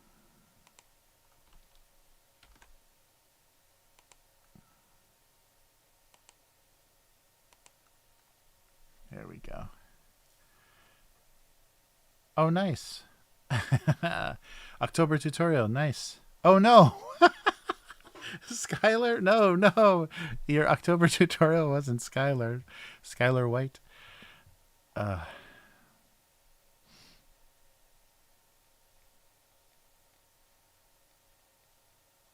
Oh, yeah. Interesting. Yeah, I think I listened to the podcast, kind of the behind the scenes podcast talking about a few episodes, and I was never like I never watched them like exactly on time, so I had to. There's a bunch that I missed, but I really like how the writers worked with it. They really had no idea where things were going to go, and they let the characters inform, kind of what was going to happen, and so it was kind of difficult, and that made some scheduling things. And especially like the bringing back the character that recognized him at the shopping mall when he's the Cinnabon manager. I can't think of like that false fake name. But they had to change actors then, because sometimes how things get written or things develop in the writing is logistically hard to deal with. But yeah, no, I can see that. But I really trusted the writing, and I really liked that. And especially that was one of the best endings. It was unsatisfying, but yet it had this nice, cyclical, like a cycle, like a circle. It circled back on itself, cyclical kind of thing that I liked the initial image of them smoking outside of HHM, and then the final image of the show. I loved how that kind of resonated. That was really cool. But I can understand some of the but I like that they let the characters it's not like symbolic, and they're not writing it on this weird level. They're letting the characters kind of inform the story, and decide what to do. And for in some ways, like especially I think Kim's choices were so heartbreaking, and her breakdown scene towards the end, that won't make any sense unless you've seen it, but was really heart-wrenching, because she realized like what how far she kind of strayed into really terrible behavior, and how she was like kind of repenting for it was what just wasn't going to work and wasn't enough, but was interesting. All right, let's see if I can draw enough of a gold-like fish.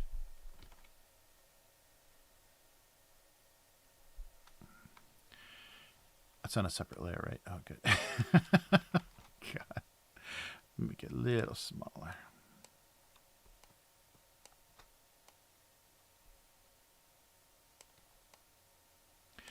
Yeah, and definitely once, just like an addict or whatever, once new identity Gil, what was his name? Something, yeah, the Cinnabon manager version of Jimmy. Once he got a taste for that old life again, and once his scam started to work, it just like it all comes back. It all becomes this all-consuming thing, like any sort of addiction. He just will make stupid mistakes and leave himself open to that. So I think that was some of the frustration of that. The things at the end, but that was all like ego powered, and like this is who I am, and I can't deny it. And Kim was much better at denying, trying to normie herself as much as possible. Although that was so sad seeing her in that weird dark hair. Oh, sorry. Oh, sorry. Oh, sorry. Sorry. I hate that about streaming, that we all can't share. Sorry. We all can't share the how much of something we've completed, because it's when it's all dumped on it's all just on streaming, and it's not appointment television anymore. You can't be sure. So finish up, Yum, and we'll do a whole Better Call Saul stream. And I'm curious about your reaction to the end. The end is great. I think I liked it much better than the end to Breaking Bad, which if you haven't seen, I won't spoil that either. But there was just something that made sense. It was not it's very bittersweet and not like crazy satisfying, but it's just like, yes, that's how that would go, because that's it's not it's in the reality of this fictional story. It's not some magical, it's not a fairy tale, it's not anything that's only written on this symbolic level. That's that's where things go. Yeah, it's good. So I'm sorry. No more spoiling talk. Oh, cool. Oh, you got two really good episodes left. A lot of black and white, but 2 good episodes left. Yeah, that was I got a little worried when we were getting towards the the last episodes, and it was so much black and white. I'm like, wait, are we okay? So that's how so the present will be in black and white, and we're gonna have to watch all this black and white play out at the end in black and white. But yep, but they do a good job. They do a good job of using that artfully.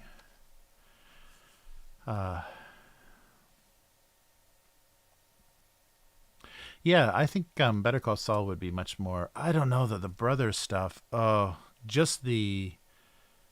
Okay, you haven't seen 2. I can't think of what 2 episodes, but they go back.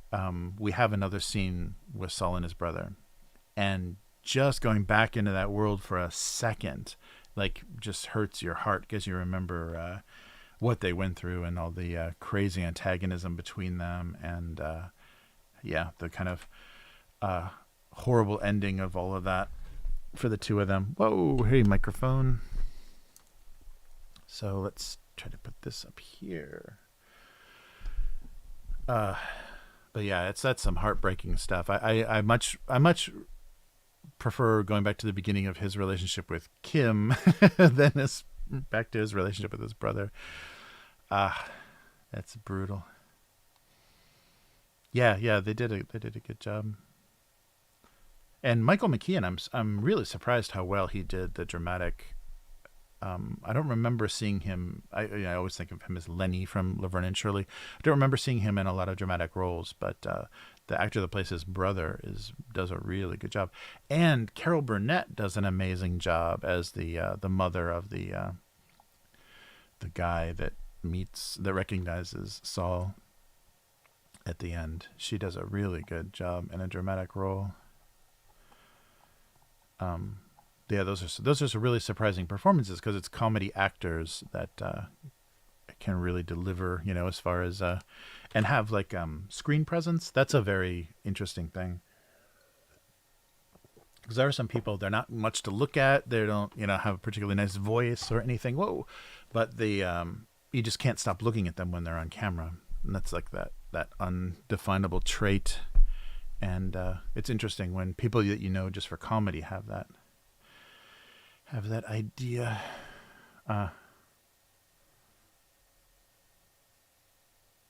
Yeah, yeah. Yeah, what's his face? The showrunner, yeah, said that he's pitching another project. It's not in the Breaking Bad universe, but he is pitching another project. So yeah, I'd really like to see. Yeah, he's one of the few. I'm blanking on his name, but he's one of the few writers that I really trust, that I enjoy, like the choices that he makes and stuff, instead of being like, oh, I wouldn't have done that, or no, that character wouldn't do that. I really trust the people that he works with, like the writers that he works with, and his storytelling. Where's Some Empty Friend too? the name of the showrunner for Breaking Bad and Better Call Saul. I can see his face. But yeah, it's a yeah, good. So I hope they have another good and compelling series coming up. All right, so I think we're good. Let's do the kind of comments, or the kind of the retro. What are we doing? Going back through the archive. We're up to, I think, August 2006. So I'll get there and then I'll switch it over.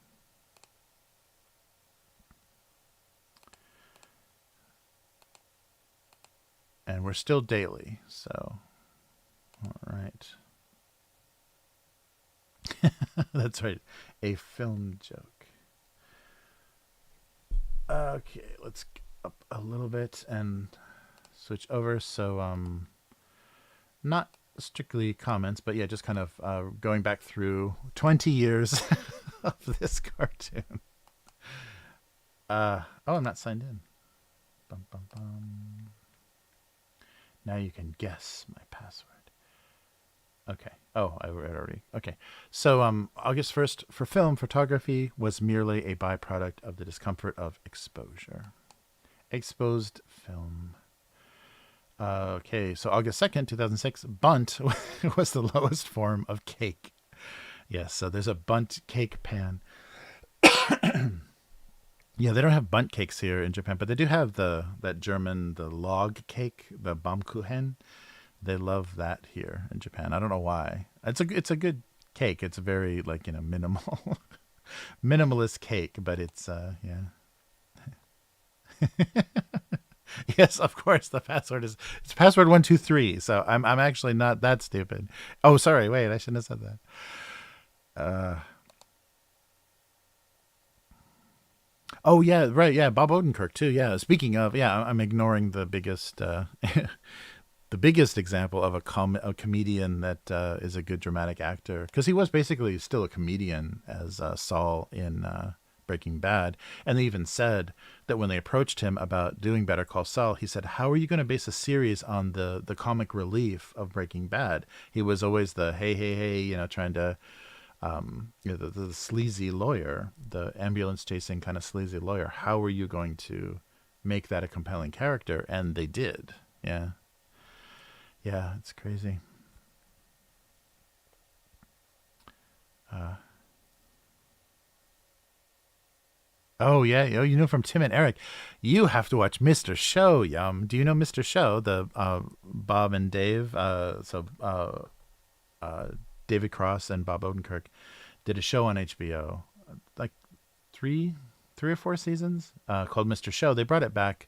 They did like a reunion kind of thing on Netflix just recently, which is okay. Everyone looks so old.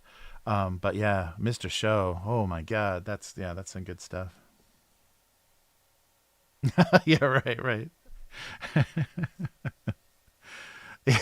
Run, Ronnie, Run. No, I have never seen Run, Ronnie, Run. They actually did a feature length version of that. That's the I don't. Yeah, that's one of the worst choices I think for a extended joke, because that character, like, yeah, yeah. I just was rewatching season 1 of Mr. Show, and yeah, there's so much good stuff there, and it's so funny.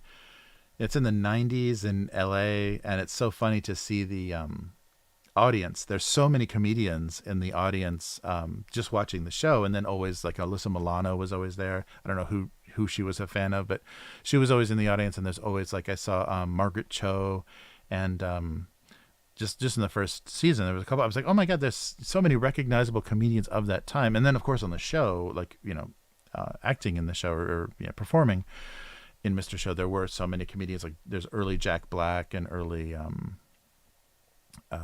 what's her face? I don't know. A lot of recognizable comedians that started out or like were just hitting it in their 90s. Uh, yeah, run. Yeah, so the Ronnie Dobbs character, the most arrested man. I guess they took the standard white trash, like, meth head from Cops, and like said, what if that was just like one guy? Like, what if, like, every time they're responding to a domestic violence call or a drug call or whatever, it's always the same guy. And then they did kind of like a, no, not Tarzan. What is that like?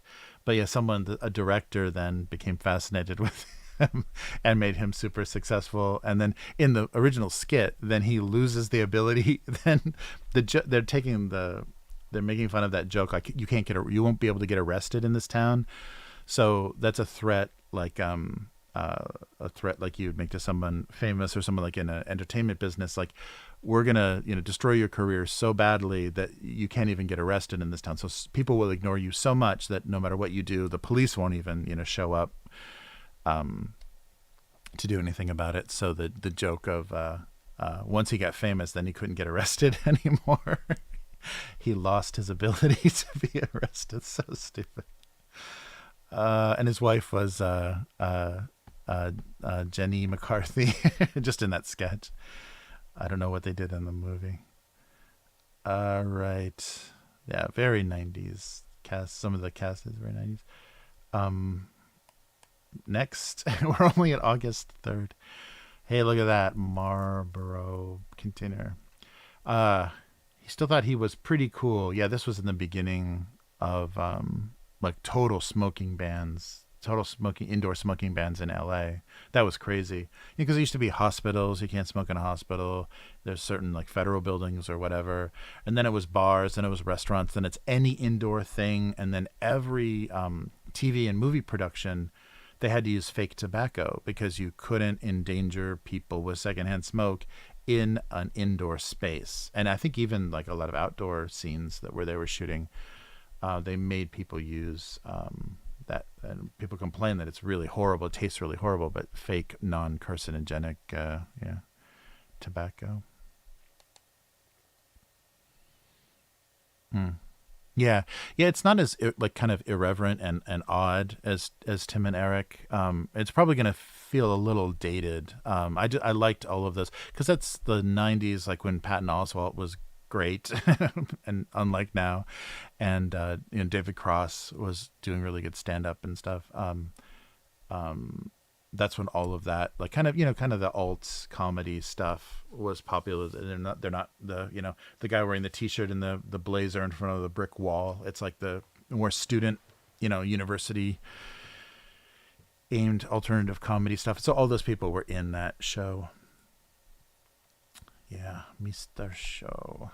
Oh, what's the link? Oh, wait. There it goes. Oh, yeah. Oh, wow, nice. There's the trailer for it. Yeah, I gotta watch. I've never seen that. Yeah, is that kind of like the Kids in the Hall did a movie, and it didn't. It was kind of the end. I guess it was already the end of them. They were coming to a close. Sorry, I forgot I was on that window. They were kind of coming to an end anyhow. They were going different directions, but they did the Brain Candy. They did that Brain Candy movie, which they reference in their kind of reunion series. I wonder if Run Runny Run was kind of the same thing, like the last hurrah of Mr. Show, and it just like everybody went their other directions. Yeah, smoking on airplanes is insane. I remember I still coming back from, so I was still high school, like 18. I think I was still 18, high school age, coming back from homestay in Sweden, and I smoked on the plane coming back just because I could, just because they wouldn't stop you. There's a little ashtray in the arm of the chair, and it's just an asshole teenager, and it's so funny because you're just blowing smoke, and there's a video projector that's showing. There's not individual monitors on the backs of seats yet or anything. There's a shitty 3-color projector, that 3-beam projector that's showing the movie, and so I'm blowing smoke in front of the screen. That was insane. It's like, this is so funny that this is a thing. That's funny. Yeah, and it's changed so much. I mean, I can't, if we think about like the air quality, because you could smoke in movie theaters, like back in the day. We could smoke in movie theaters and almost any situation. And still, I remember like walking around smoking in Las Vegas. Like after LA had already started all their laws, Las Vegas didn't have any of that. So I was walking around in like clothing stores smoking. That can't be good for their inventory. Yeah, it's very, very strange. All right, let's keep going here. August 4th. Oh, more CDR jokes. The thrill of music piracy left him hollow. See, because they used all the CDRs. Do you guys remember that? Those, when you could buy like 100, blank DVDRs or CDRs, and they came in that big plastic tube with that spool in the middle, and you gradually used them all. Oh, another desk lamp. I've drawn too many of this, like, really bad-looking desk lamp. That's weird. So, August 5th, with no hope of finding a pen, the desk lamp felt the idea for his first novel slip away. The desk lamp is writing a novel. August 6th, the ever-changing sand denied him any sense of permanence. All right, I guess sands would probably be more correct. Ooh, there's a very thick, I think my Sharpie is wearing out at this point. August 7th, improper spacing is when you find out who your friends are.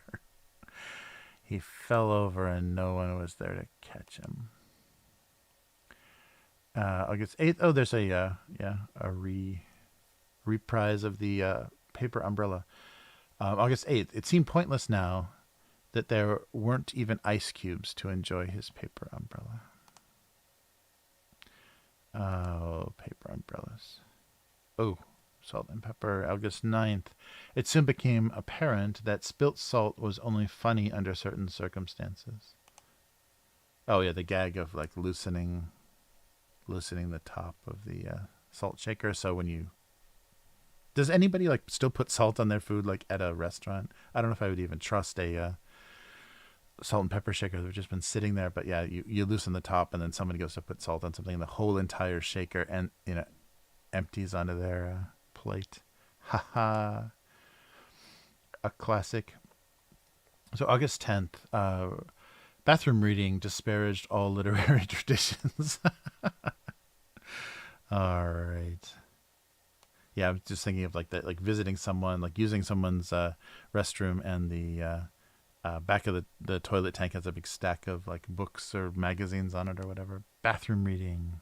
Now that doesn't even exist anymore, does it? Because people, if you want to read in the bathroom, you're doing it on your phone. So yeah. August 11th. It was all fun and games until someone loses their head. Sorry. Head meaning head of foam. Head on the beer. All right. Lots of puns. August 12th, 2006. Too late, he realized that photos were no replacement for living. Yeah, that's another thing. The shoebox full of photographs. That's got to be gone. It's sad too when like some antique stores or resale stores that obviously get a lot of their inventory from estate auctions and stuff. So they buy like, people's shoeboxes full of photos and things. So you can actually go through somebody's old family photos and they're just gone and you have no idea who those people are, but there's a lot of, and people are just using them decoratively or for collage or whatever, but a lot of paper and, people that sell like postcards and old magazines and stuff will also sell old family photos. Yeah, these are all small and strange. After being thrown away, litter never regained its trust. Just abandoned on the... Yeah, and people don't even do that anymore. That's the thing. One of the funny scenes in Mad Men that I completely forgot about. It's like the 50s. It's the late 50s, and they go on a picnic, and they have all this napkins, and I think they had like fried chicken or whatever, so maybe some wax paper and whatever, and they just take the blanket from the picnic and they just shake it out and just throw all the trash into the grass in the park. It's like, oh yeah, that used to be like totally acceptable, and someone will pick it up. It's like you thought someone had a job to do that, but in the 2000s, that's like, oh my God, I can't believe someone did that. All right. Oh, nice. Improper spacing. Oh, thanks. Nostalgic thievery.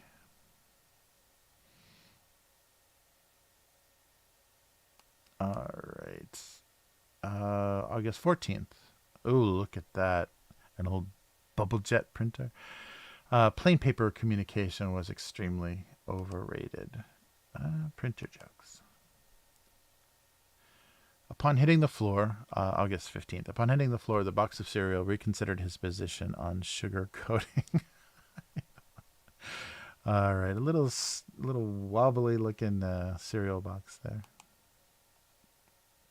August 16th. Baked beans rarely induced this type of physical response. I don't know what is it supposed to? Yeah, some sort of bean juice mishap. Oh, there we go. A loose KFC reference. The bucket of chicken rarely acknowledged the side of coleslaw. It's a side. He doesn't have to pay attention. This is I think I did it before, but this is my favorite thing, to put the little grease spots, like when you draw the fast food bags or whatever, to put the little grease spots on the containers. For the cable modem, sending and receiving could be accomplished without truly connecting. That was August 18th. Wow, we're getting through it. August 19th. Oh, geez, more lame telecommunications jokes. The phone jack was overwhelmed by the idea of carrying both voice and data. That's right, the day where they started to piggyback the data onto your phone lines. All right. August 20th. Surprisingly, the Bayberry candle could even induce headaches in other scented candles. He's giving everyone a headache with how he smells. August 21st. There we go. More obsolete technology. Another casualty of the digital music revolution. Oh yeah, right. So it used to be you made copies of CDs, or you made you put songs digitally onto CDs, or your CD collection, you took everything out of the jewel case and you put it in one of those big files and kept it in your car waiting for someone to steal it. That's right, one of those giant CD binders after everything was on iPods, yeah, and everything was MP3s. Nobody had those anymore. Yeah, those are some... the bootleg binder. Yeah, right, everything you copied. Yeah, it was really funny. Japan is really strict about piracy, and they have really steep punishment for fines and jail time for piracy. But the one thing that was really funny is in the 90s when mini discs came out, they made the recordable mini disc, but they also had in the video stores CD rentals. So you could rent music CDs along with movies on DVD at the rental shop. But the technology allowed you to copy the songs from the CD onto the mini disc. There wasn't any copy protection or encryption or anything that got in the way. So it was really funny. There was this like weird technology loophole that you could rent a CD and then just keep a copy of it. And this was before the days of MP3. This is pre-MP3. So it was very strange that they allowed that to happen, and that became just a thing everybody did, like an acceptable piracy. And because you're only paying a rental fee, but you get to keep a permanent copy of it and a digital perfect copy of it. So very odd. That was a funny misstep in Japan, the technology. All right, August 22nd. Avoiding further accidents became their obsession. Maybe I was potty training at the time. I probably just 2004. I'd finished a while ago, but yeah, I still had the trauma of potty training. All right.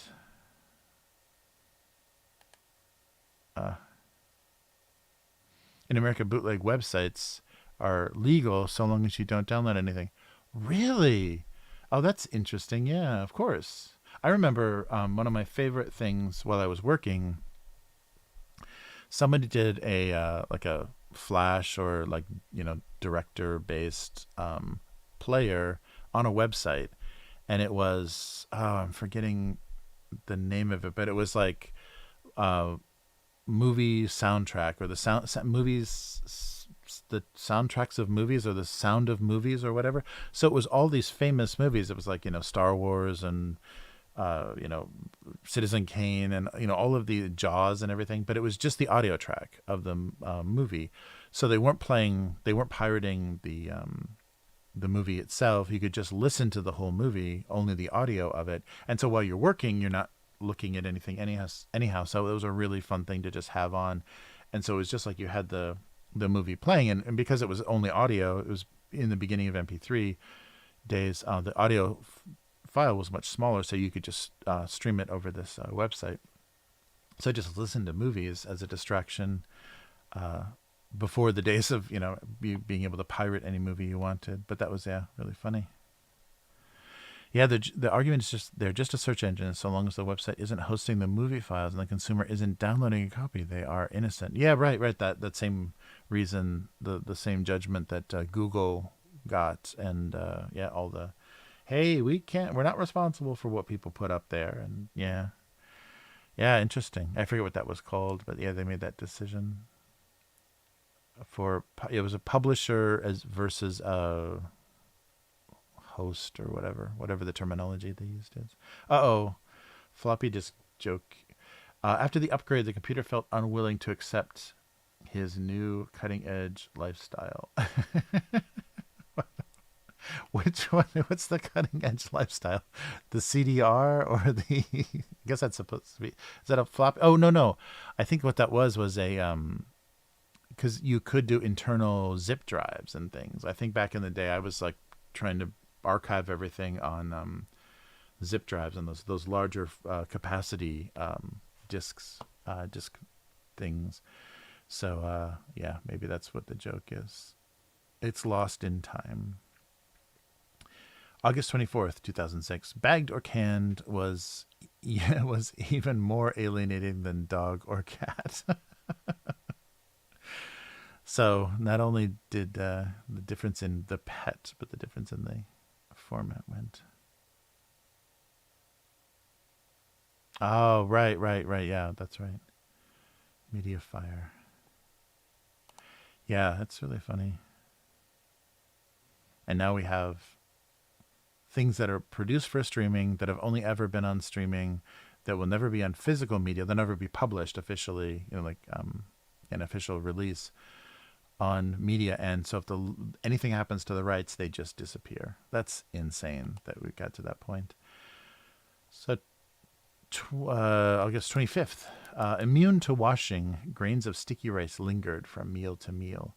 Yeah, so that was something that was really amazing. So I'd already been to Japan at this point, and all of the Japanese dishwashing liquids specifically attack, whatever that is about Japanese sticky rice that makes it fuse to plates and, chopsticks and utensils and everything. And it just dissolves it right away. So if you want really good rice rice dissolving power, Japanese dishwashing liquid is amazing for that, because that's the most common thing to have to deal with, is like the rice starch or whatever, crusted to the inside of a bowl. And I was amazed. So the American dishwash soap focuses on grease, it mostly cuts grease and things, and Japanese dishwashing soap mostly breaks down that weird rice starch thing. So it's very, the difference was very funny. So I made a cartoon about it. All right. Yeah, it's definitely Japan. August 26th. The only thing raw about tempura shrimp was his nerves. Actually, yeah, I guess that is tempura. It's more just like fried shrimp. Like the sushi looking at him. Yes, you need some dishwashing liquid that eliminates rice from your life and your dishes. And miso soup, yeah, I'm definitely in Japan mode now. Instant miso soup longed for the always elusive entree status. Yeah, so miso soup here is always a side. Like if you call something a set, very often it's miso soup, a bowl of white rice, and then whatever the entree is. So always the eternal side. It can never be an entree. Oh, and a rice cooker. The rice cooker hesitated to admit that he only enjoyed cooking rice. What? He only enjoyed cooking rice. So there are a few other things you can cook in a rice cooker, but yeah, that's funny. What else does he do? He doesn't do anything else, so it's good that he enjoys that. I don't know why he's hesitant about it. Oh, the license plate felt the car accident more acutely. Boom. I think that's an old license plate number of mine too. I always do stupid stuff like that, partially dox myself in old cartoons. Uh, oh yeah, I think I had a license plate, because the newer cars, they just have the holes for the front plate, and because I think all states don't require a front plate. I'm not sure if that's true. But if you pull too close to something, the license plate has no protection, so it gets all bent up. If you, just your bumper, when you're parallel parking or whatever, your bumper hits another bumper, your license plate takes all the damage. All right. Hmm.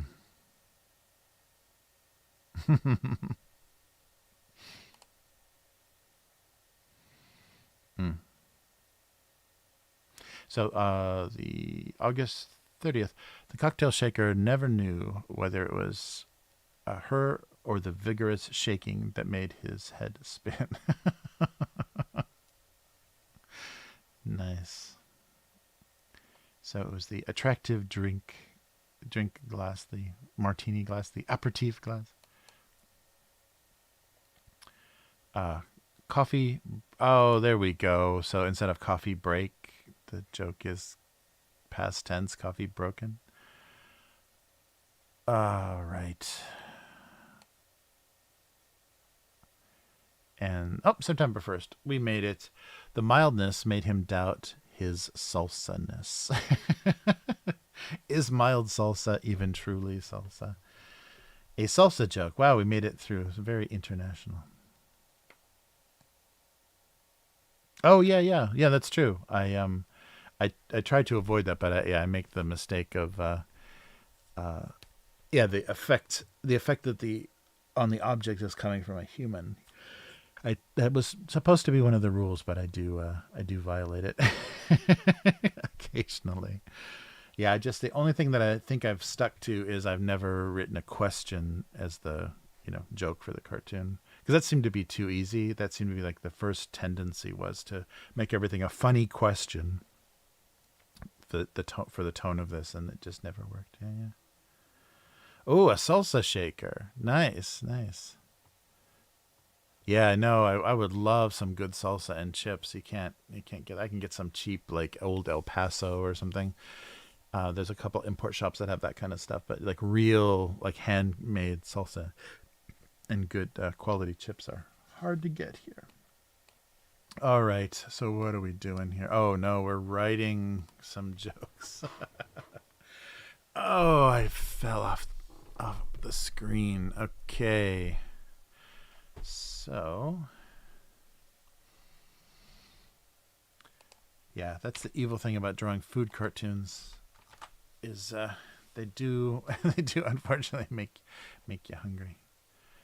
All right.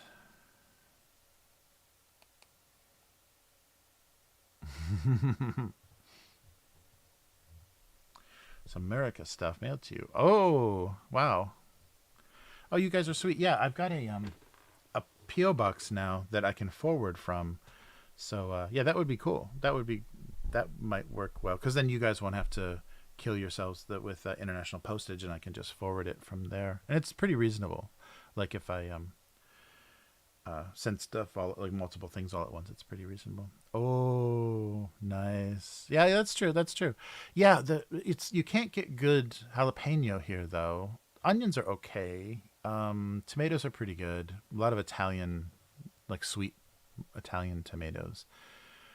Um, yeah, that's true. It isn't that hard. Yeah, because we have you can get cilantro, you can get pakchi they call it. You can get cilantro, you can get tamanegi, the onion, like a regular onion. Yeah, just good peppers I think are the hard part. Oh, that's right. Oh, peanut butter cups. Oh no. Okay, I'll post the. Actually, should I do that in chat or maybe just in the description? Is probably better, right, for the video. I've got the address. Or should I? Yeah, should we do it through email? I don't know what's safer, because is it dangerous to just have a PO box? No, I guess a lot of people do it, right? Just have a PO box out there listed. Because I can, if anything shows up that I don't want to forward, I can just have them dump it. Like if it's anything I have no idea what it is. Um, mm, mm, mm. No anthrax. Yeah, right. Yeah, right. Yeah, that's the only thing that I would worry about is stuff that because I don't even know why I'm saying this, because I'm opening the possibility. It's like you should not do this.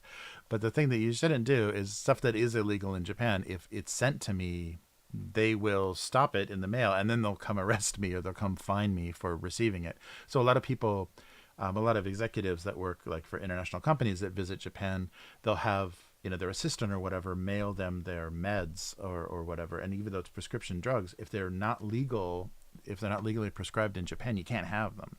And so I think a Toyota exec or something had some opioid-based pain medicine sent to her. I don't know what it was, and was arrested for it. Was fined for it. And I think she can't come to Japan anymore. So yeah, they're really strict and weird here.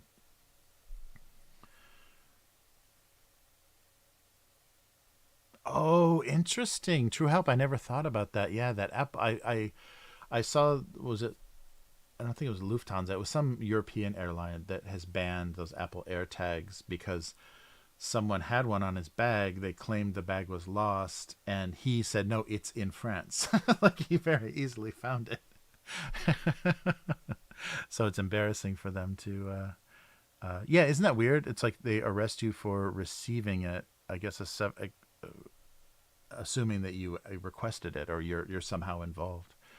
Yeah.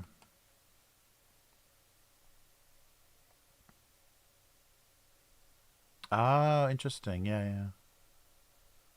Yeah, I can put a company name on it as well. But yeah, it's just my name right now. Yeah, let me think about it. I just have that set up now, so we can do that. And some peanut butter cups would be amazing. I could even eat them on the stream. Wow, express my gratitude live.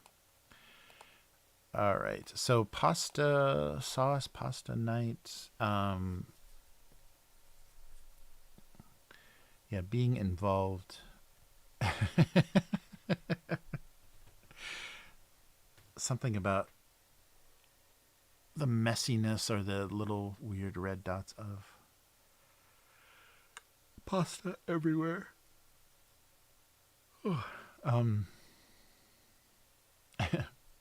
calling pasta an ordeal.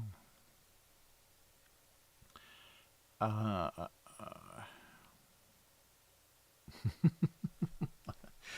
uh, uh, uh. Yes, that's right. A wish list. Oh yeah, that's right. I can. You can just post a link to that, right?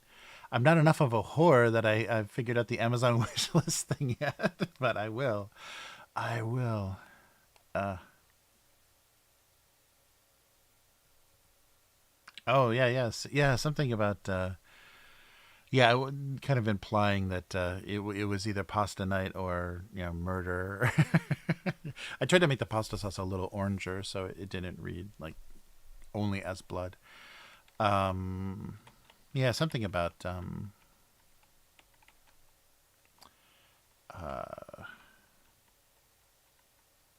they had either made pasta or had a horrible secret. Um, it was either spaghetti night or something much worse, something like that. Uh, such a. I'm typing into nothing here. Come on, where's my? There we go.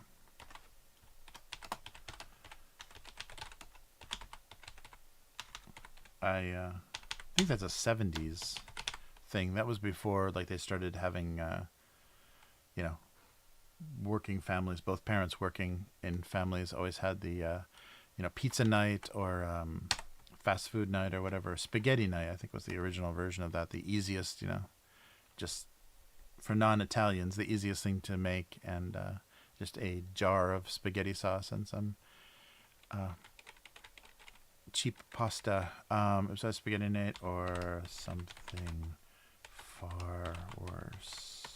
Worse. Jeez, a lot of typos. Either or.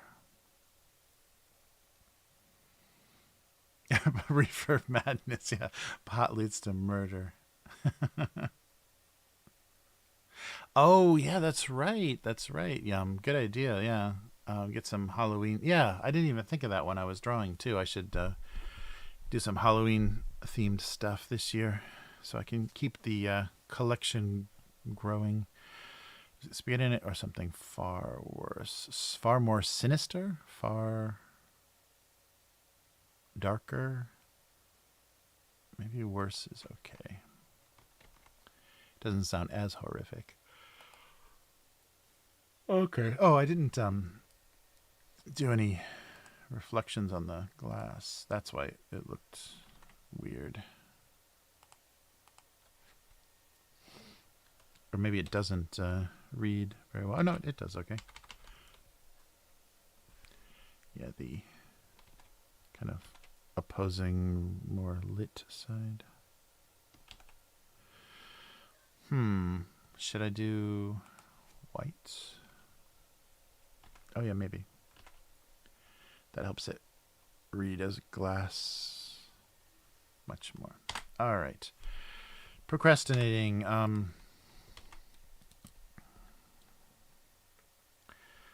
So fish.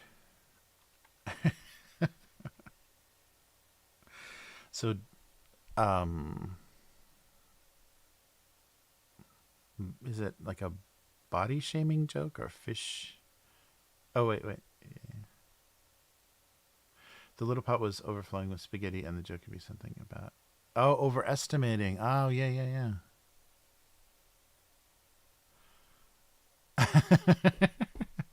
Oh, true. True help. I'm not sure. Yeah, if homemade alcohol, I have no idea, because I haven't brought any back and forth, and I don't know what the rules are. I know like Europe has some restrictions on the proof, like high proof rum and stuff. They ban or they'll take off of you in customs traveling in Europe. Interesting. Yeah, I don't know. We'll wait until you visit. We can have it then. Yeah, I think it's easier to bring in your luggage than it is to get through the mail. Uh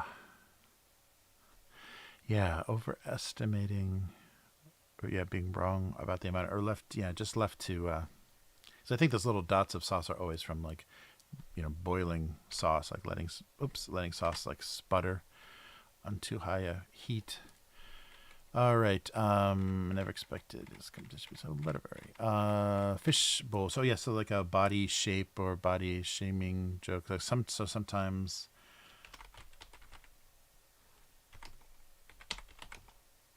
was the ideal shape. uh, Bowl shaped was.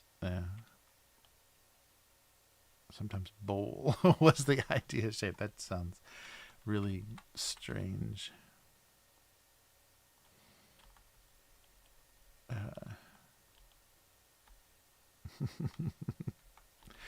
Being bowl shaped. Is there a better way to describe that shape than just saying, fish bowl shape? Uh, Being incredibly round was far superior. uh,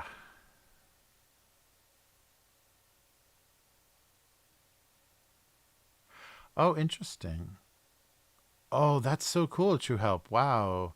That's quite a family tradition. Yeah, 2 centuries of. I would love to try it. That's really amazing. Yeah, I don't know the rules. I should look that up. Um, bulbous. Oh yes, thank you, K5. That's a great word. It's a very funny word too. Bulbous is really good. Yeah, was the ideal shape. Should I put, because this fish thing? Let's see how this looks. This fish is on a separate layer, so I can duplicate it. Should I put fish in the other situations so they look kind of wrong? And wait, one more. Yeah, this is going to be the worst one. Maybe not. Maybe it's not good. Oh, or maybe have it sticking up would actually be funny.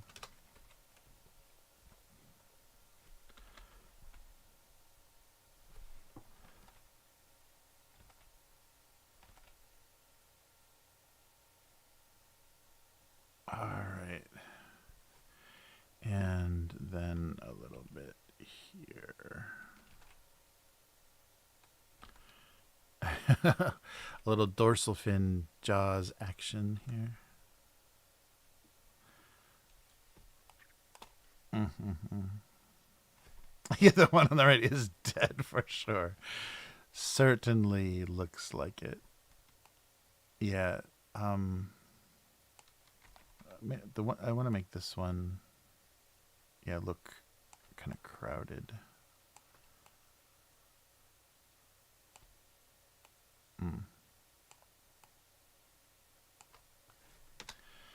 All right. Oh, actually, yeah, no, it's way out of the water, isn't it? So the surface of the water is here, so I should maybe do like this. He's just breaching. This is really stupid. He's just breaching the water here, of course.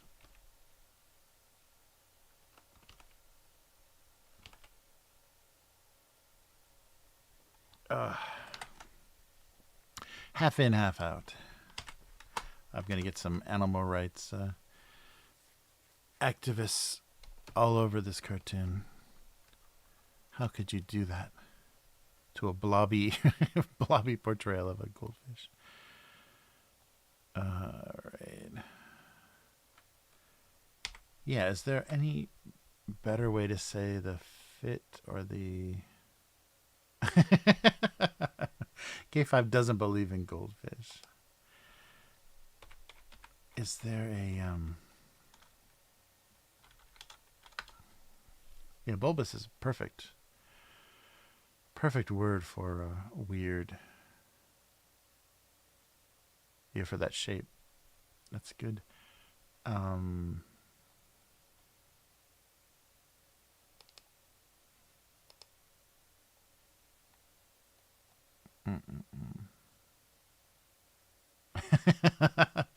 That would be shocking. They made them the attractive orange color just so we would bring them into our homes and monitor ourselves. Yeah, sometimes bulbous was the ideal shape. I think that's perfect. Yeah, I just want to make the goldfish look more miserable in the alternatives. I'll maybe do a just make it look, oops, make it look like it's turned, or it's like kind of making very small circles. There we go. Oh, here, and I can do a little bubble.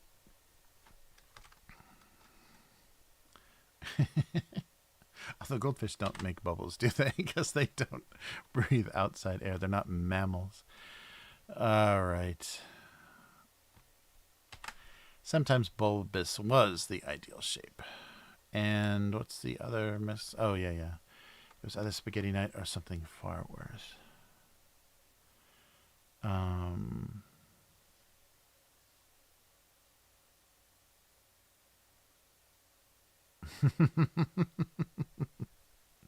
That's right. We already put like monitoring devices in our homes just so we can say, Alexa, order toilet paper or whatever the Amazon one is. That's Alexa, right?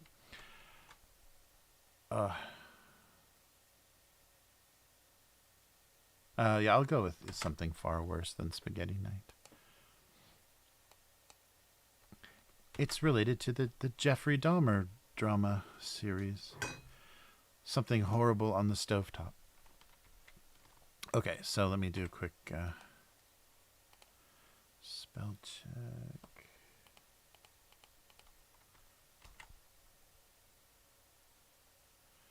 And sometimes, did I spell bulbous right?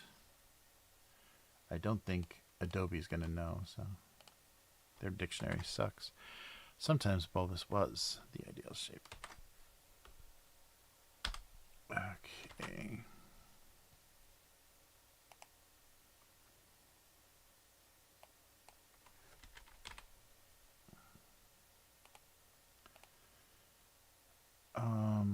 It's going here. Wow. Yes, Dahmer's Kitchen. Yeah, did any of you guys watch that that series with the kid from X-Men 13? I can't think of his name. Playing Dahmer. Yeah, it's weird that always when you do like unless there's like a some important thing you're trying to get at. Oops. I don't know what it is. Like, I don't know what the justification for doing a serial killer drama is. And so what they often lean into is, we're showing the victims. We're showing the victims are real people and the tragedy of, their lives ending in this way. But that seems to be kind of a cop out. You just, you want the titillation, you want the people that are obsessed with, true crime and serial killers and stuff to watch this just for the spectacle of it. But then you want to justify it by saying, oh, but we're really, talking about the social aspects, the racial aspect, showing all of the victims were human beings and should be respected. And yeah, but you still are making it because of the popularity of, that horrible, the horrible series of murders. So it's a little bit like reality television. I've actually heard justification that like Duck Dynasty and Honey Boo Boo and all that. No, it's really good for those people to really, it's helping them. No. It's complete exploitation. It's complete freak show, and you can't justify any of that. But I wonder if that's, I don't know. It's an odd thing, and they've already made so many versions of that story as well. I didn't know Jeremy Renner did play Jeffrey Dahmer. Hawkeye as, he's done a lot of other movies, but Hawkeye is Jeffrey Dahmer.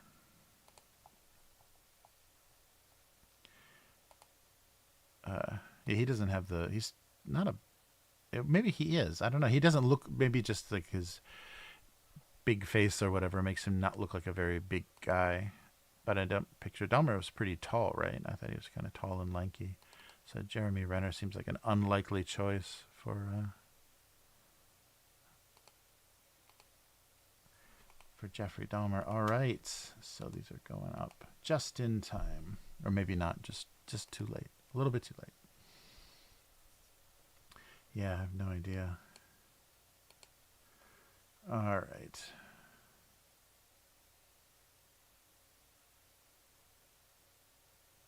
Oh, interesting. Yeah, I didn't know. I should check out. Yeah, Blackbird. I didn't know about it. I see. Big Quicksilver fan then. Nice. Mm-mm-mm. Mm. Let's go. All right. Yeah, I don't know. I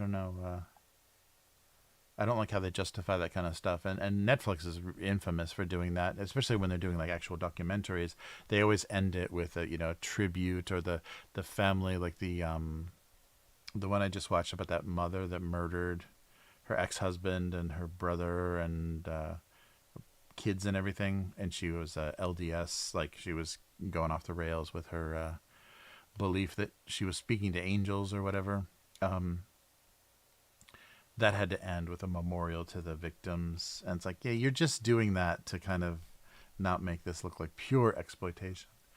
All right. So one more time, back to the convenience store. So the Soul Blast was a huge failure.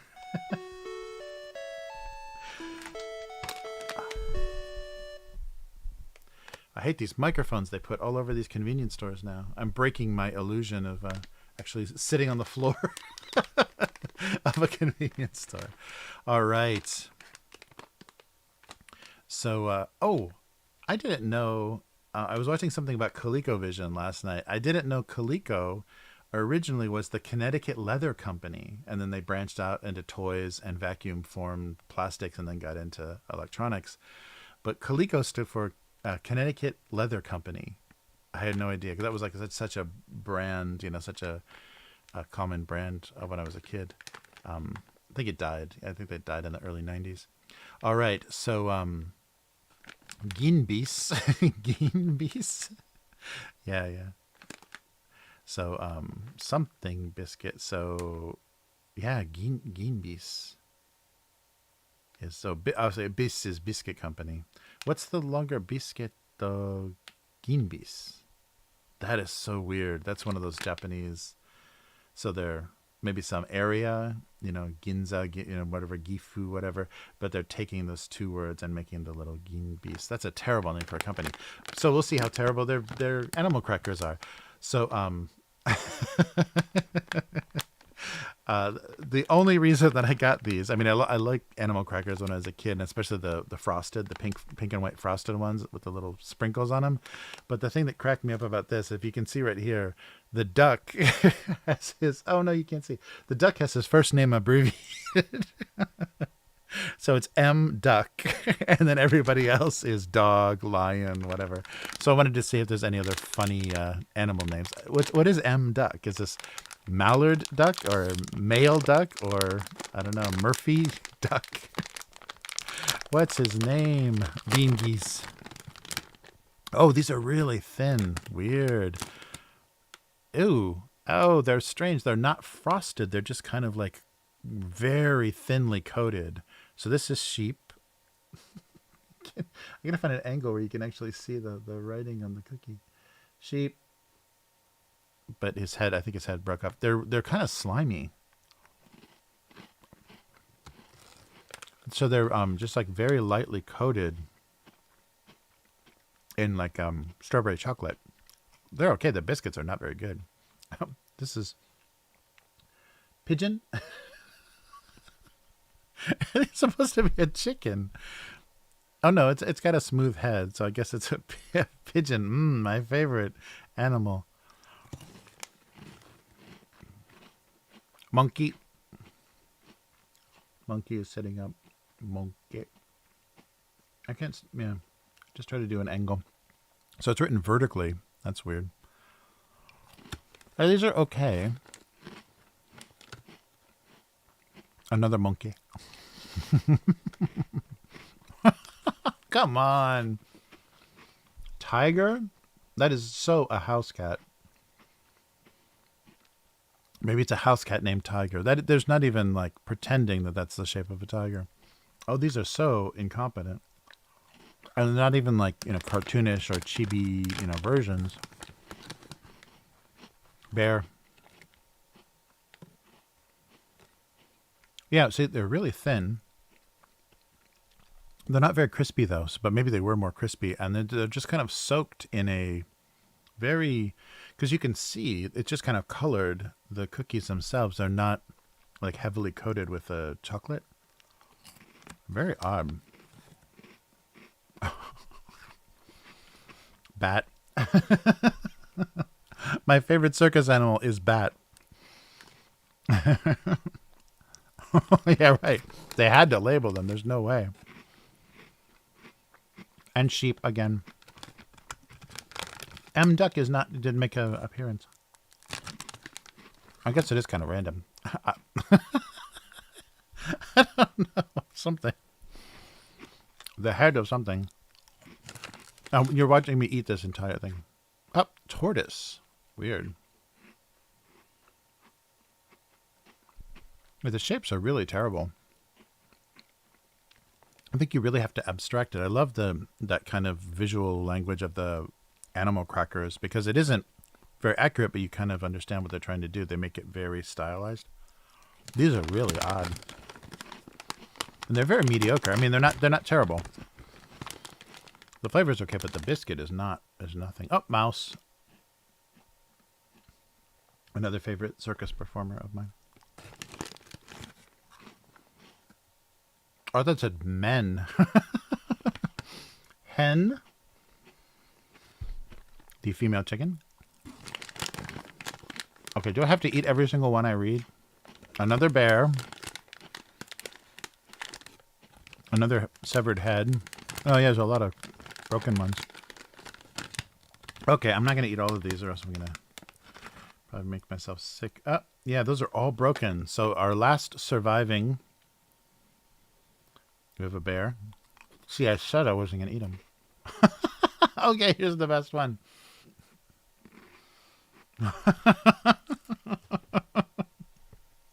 Okay, this is much better than Soul Blast.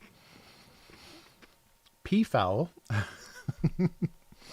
Because eating something that says peafowl on it, I think it's supposed to be peacock, right? But maybe they translate. Maybe translating the Japanese name is very different. So peafowl, I think that is supposed to be like an elaborate tale on a bird. So it's pretty foul. And our last one, pelican. My other favorite circus animal behind mouse is a pelican. So it's kind of a, I mean, you can see it is shaped like a pelican. I like the scale of animal crackers. Like you should have animals that are kind of the same sizes. So you go mouse, a mouse and a pelican are not that close. Well, no M duck. I'm really disappointed. The whole reason I got that is because I wanted to, I don't understand why duck says M duck on it. Is it Mr. Duck? Monsieur Duck? Mademoiselle Duck? I don't know what the M is. Apparently, 3 types of peacocks. Peafowls. I see. So, yes. So this was just generic, generic bird with large plumage known as peafowl. That's the worst word to put on food, though. I mean, it would be F-O-U-L. To really be foul. But, yeah, that's so funny. Peafowl. They're always so, like, people are so, like, especially translating Japanese to English or coming up with English words for something. They're way too, like, analytical and scientific, and they treat it like math.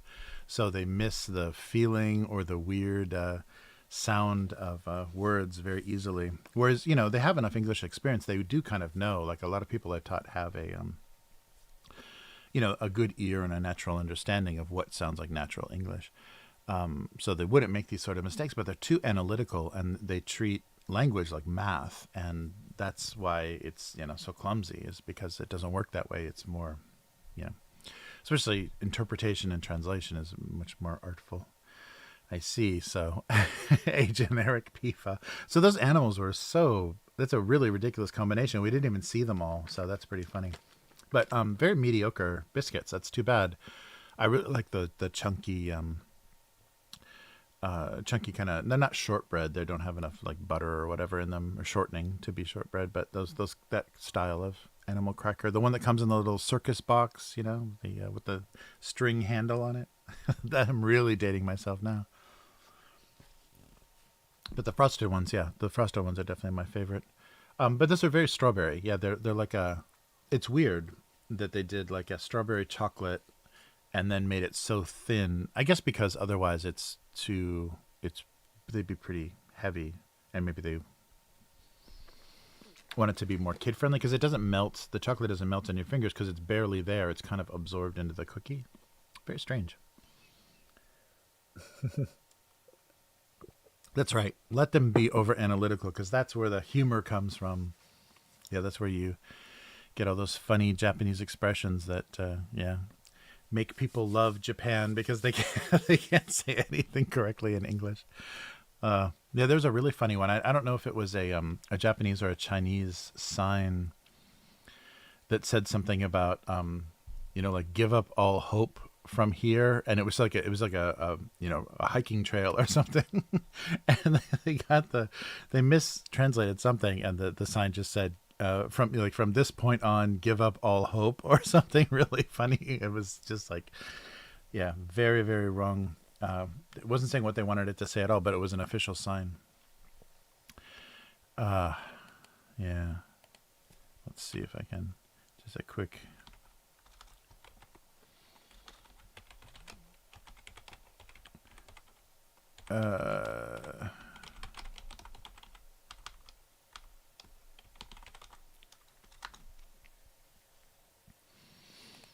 Oh, did I find it? No. Wait. No. Oh, there's so many. It's impossible. Yeah. Finding one is going to be impossible because, there's going to be so many. Best ass meat barbecue pork ramen. Yeah, these are just endless. We could do I could literally do a whole live stream just reading bad English in Japan. Don't jumping in elevator. If you do it, it's gonna be stop, and you must be locked up. Please do not touch anyone except the staff. Do not attach a hand to the door. Cautious of the door.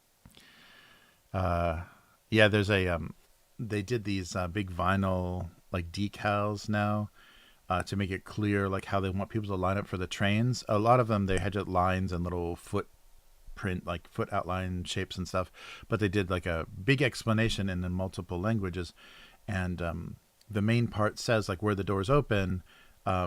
It says this is the location for getting off. It's like nobody approved that. Just this is the where you get off. Uh, yeah. It's just endless. You gotta love it. Yeah, and I still all the time they have the funniest things like grocery stores and things because for them they don't care about the meaning so much. So the accuracy of the translation is not so important. It's only when they're speaking that they care about accuracy of translation. So they'll have French or English. Or I haven't seen Russian. Russian isn't cool, but if it ever becomes cool someday, maybe they will. They just print phrases on things, and so like at grocery stores and stuff, they'll have just like little expressions in English to make the supermarket look more international. And so often they say the dumbest stuff. It's really really weird. But it's endlessly. I think there's whole websites that just post like daily haha funny signs from funny English from Japan. Yeah, very funny.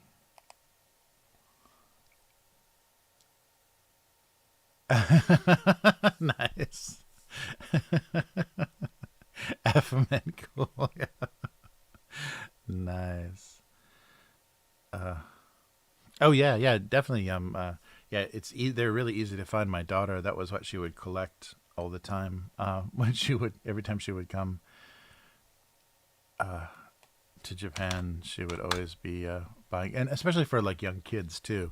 It's just they're interested in how the font looks in English, and it doesn't have to say anything very perfectly. And it always has really stupid translations. Oh yeah, and especially if it's a sign that's obviously just done on an inkjet printer that somebody had to do temporarily. Those are always just a mess. Slip carefully. Uh, yeah. Panic carefully. That's like scream inside your heart. Amusing Japan. Yeah, whole website of funny stuff.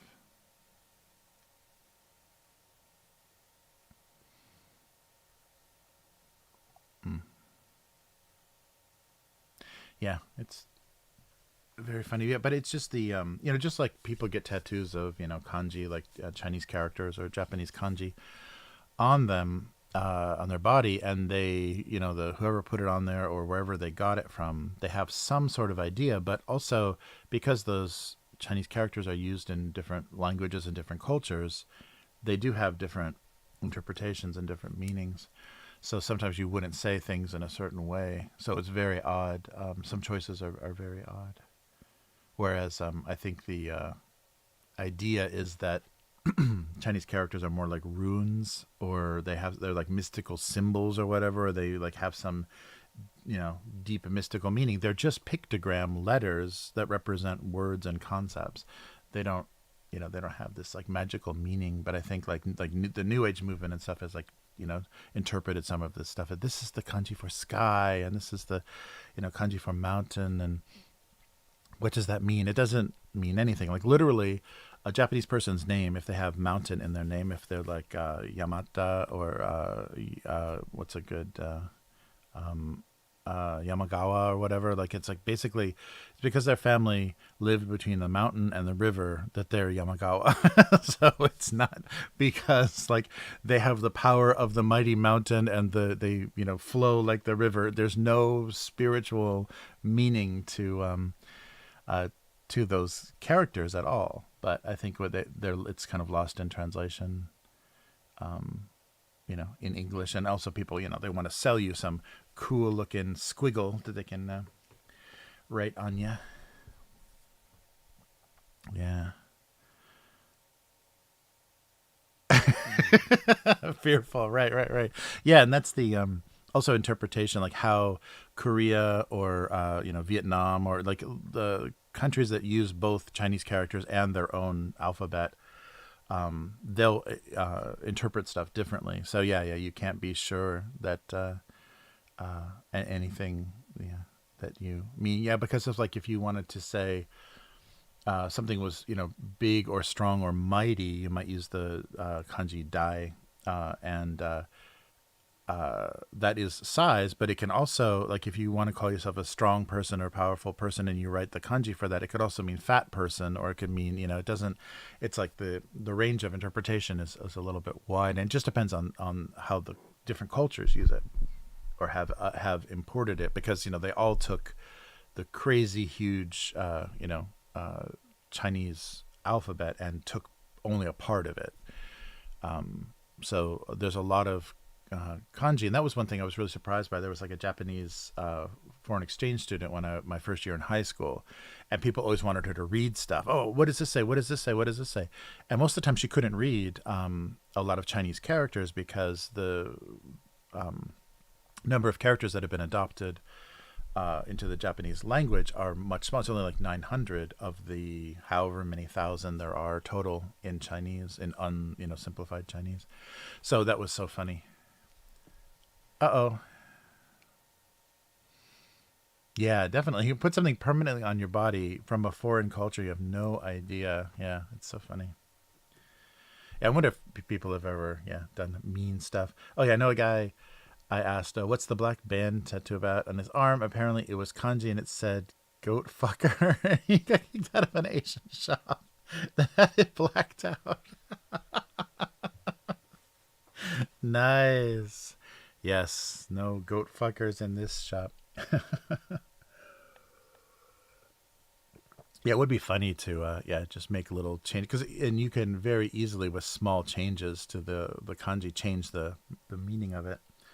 So it would be very funny, because you could explain, oh yeah, this is just decorative, this part, but yeah, this yeah, it's very funny. uh Yeah, I'm surprised though. Like, there's a lot of kids, not a lot, and I think it was more common maybe in the '90s. But a lot of kids wear with like fucking and like the word like fuck or fucking on the clothes. It's really bizarre.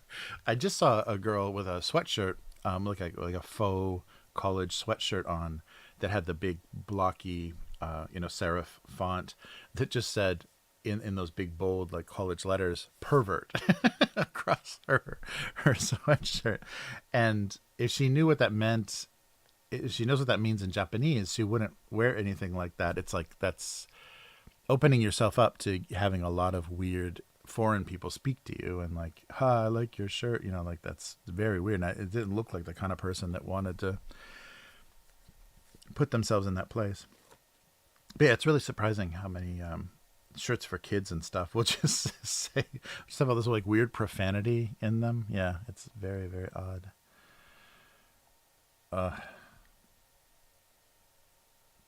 All right. Well, I think that's gonna do it. I gotta get ready to do some driving. Yeah, time wise, I think gotta watch out here. Oh, and some grocery shopping. All right. So I'll see you guys in the Japanese supermarket. And don't drink Soul Blast. It's not good. I wonder if Soul Blast is a reference from Bleach. I don't know enough about the manga. If it's a reference to the series, or if it's just a stupid, cool sounding phrase that Coke used. Nice. I wore a screwdriver hoodie, not knowing that wear a white Oh, they were a white supremacist rock band. Oh no. K5, you and your white supremacy, you and your racist rock music. Oh, that sucks. Yeah, that would be super uncomfortable if it's like, oh, this is such a cool logo, and like, those guys are neo Nazis, right? Oh, shit. Uh, yeah, true help. I'm glad you caught the stream. Very nice. And K5, as always, yum. It's great to have you guys in the chat. Yeah, everyone's as Yum recommends, everyone stays sexy. Don't get less sexy. If next time anyone is less sexy, that is not what you should be doing. All right, take care, everyone. And if you're watching for the first time, Abuse Cartoons is what we're doing. Abusecartoons.com is the a website.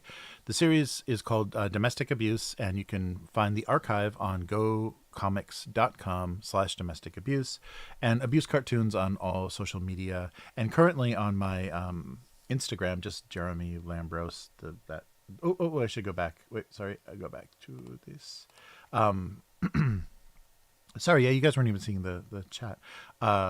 Yes, just my name on Instagram. I'm doing ink brush drawings of domestic abuse for this month. So I'm a bit behind on Inktober, but I'll catch up. I believe so. All right, so same level or more sexy for next time, people, please. All right, so take care, everyone. And we'll do this again next week. And sorry for the delay, but it was a messed up schedule. So next week should be fine. I say that. So take care, everyone. And some empty friend. Hey, how's it going? Nice. Yeah, it's always good to have you in the chat, some empty friend. You always save my bacon. Except, who was the showrunner, writer? He also worked on X-Files as just a writer. Who's the showrunner and writer for Breaking Bad and Better Call Saul? I still can't think of it. That's terrible. I can see his face. I can see his glasses. But that's the only name I couldn't think of. I needed you, some empty friend. All right, anyhow. 3, 2, 1. All right, everyone. I'm sure I could Google this, right? This is a thing that can be Googled.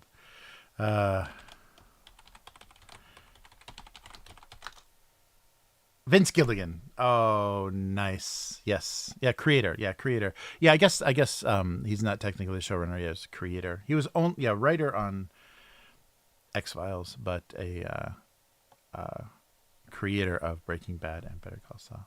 Nice. Vince Gilligan. Thank you so much.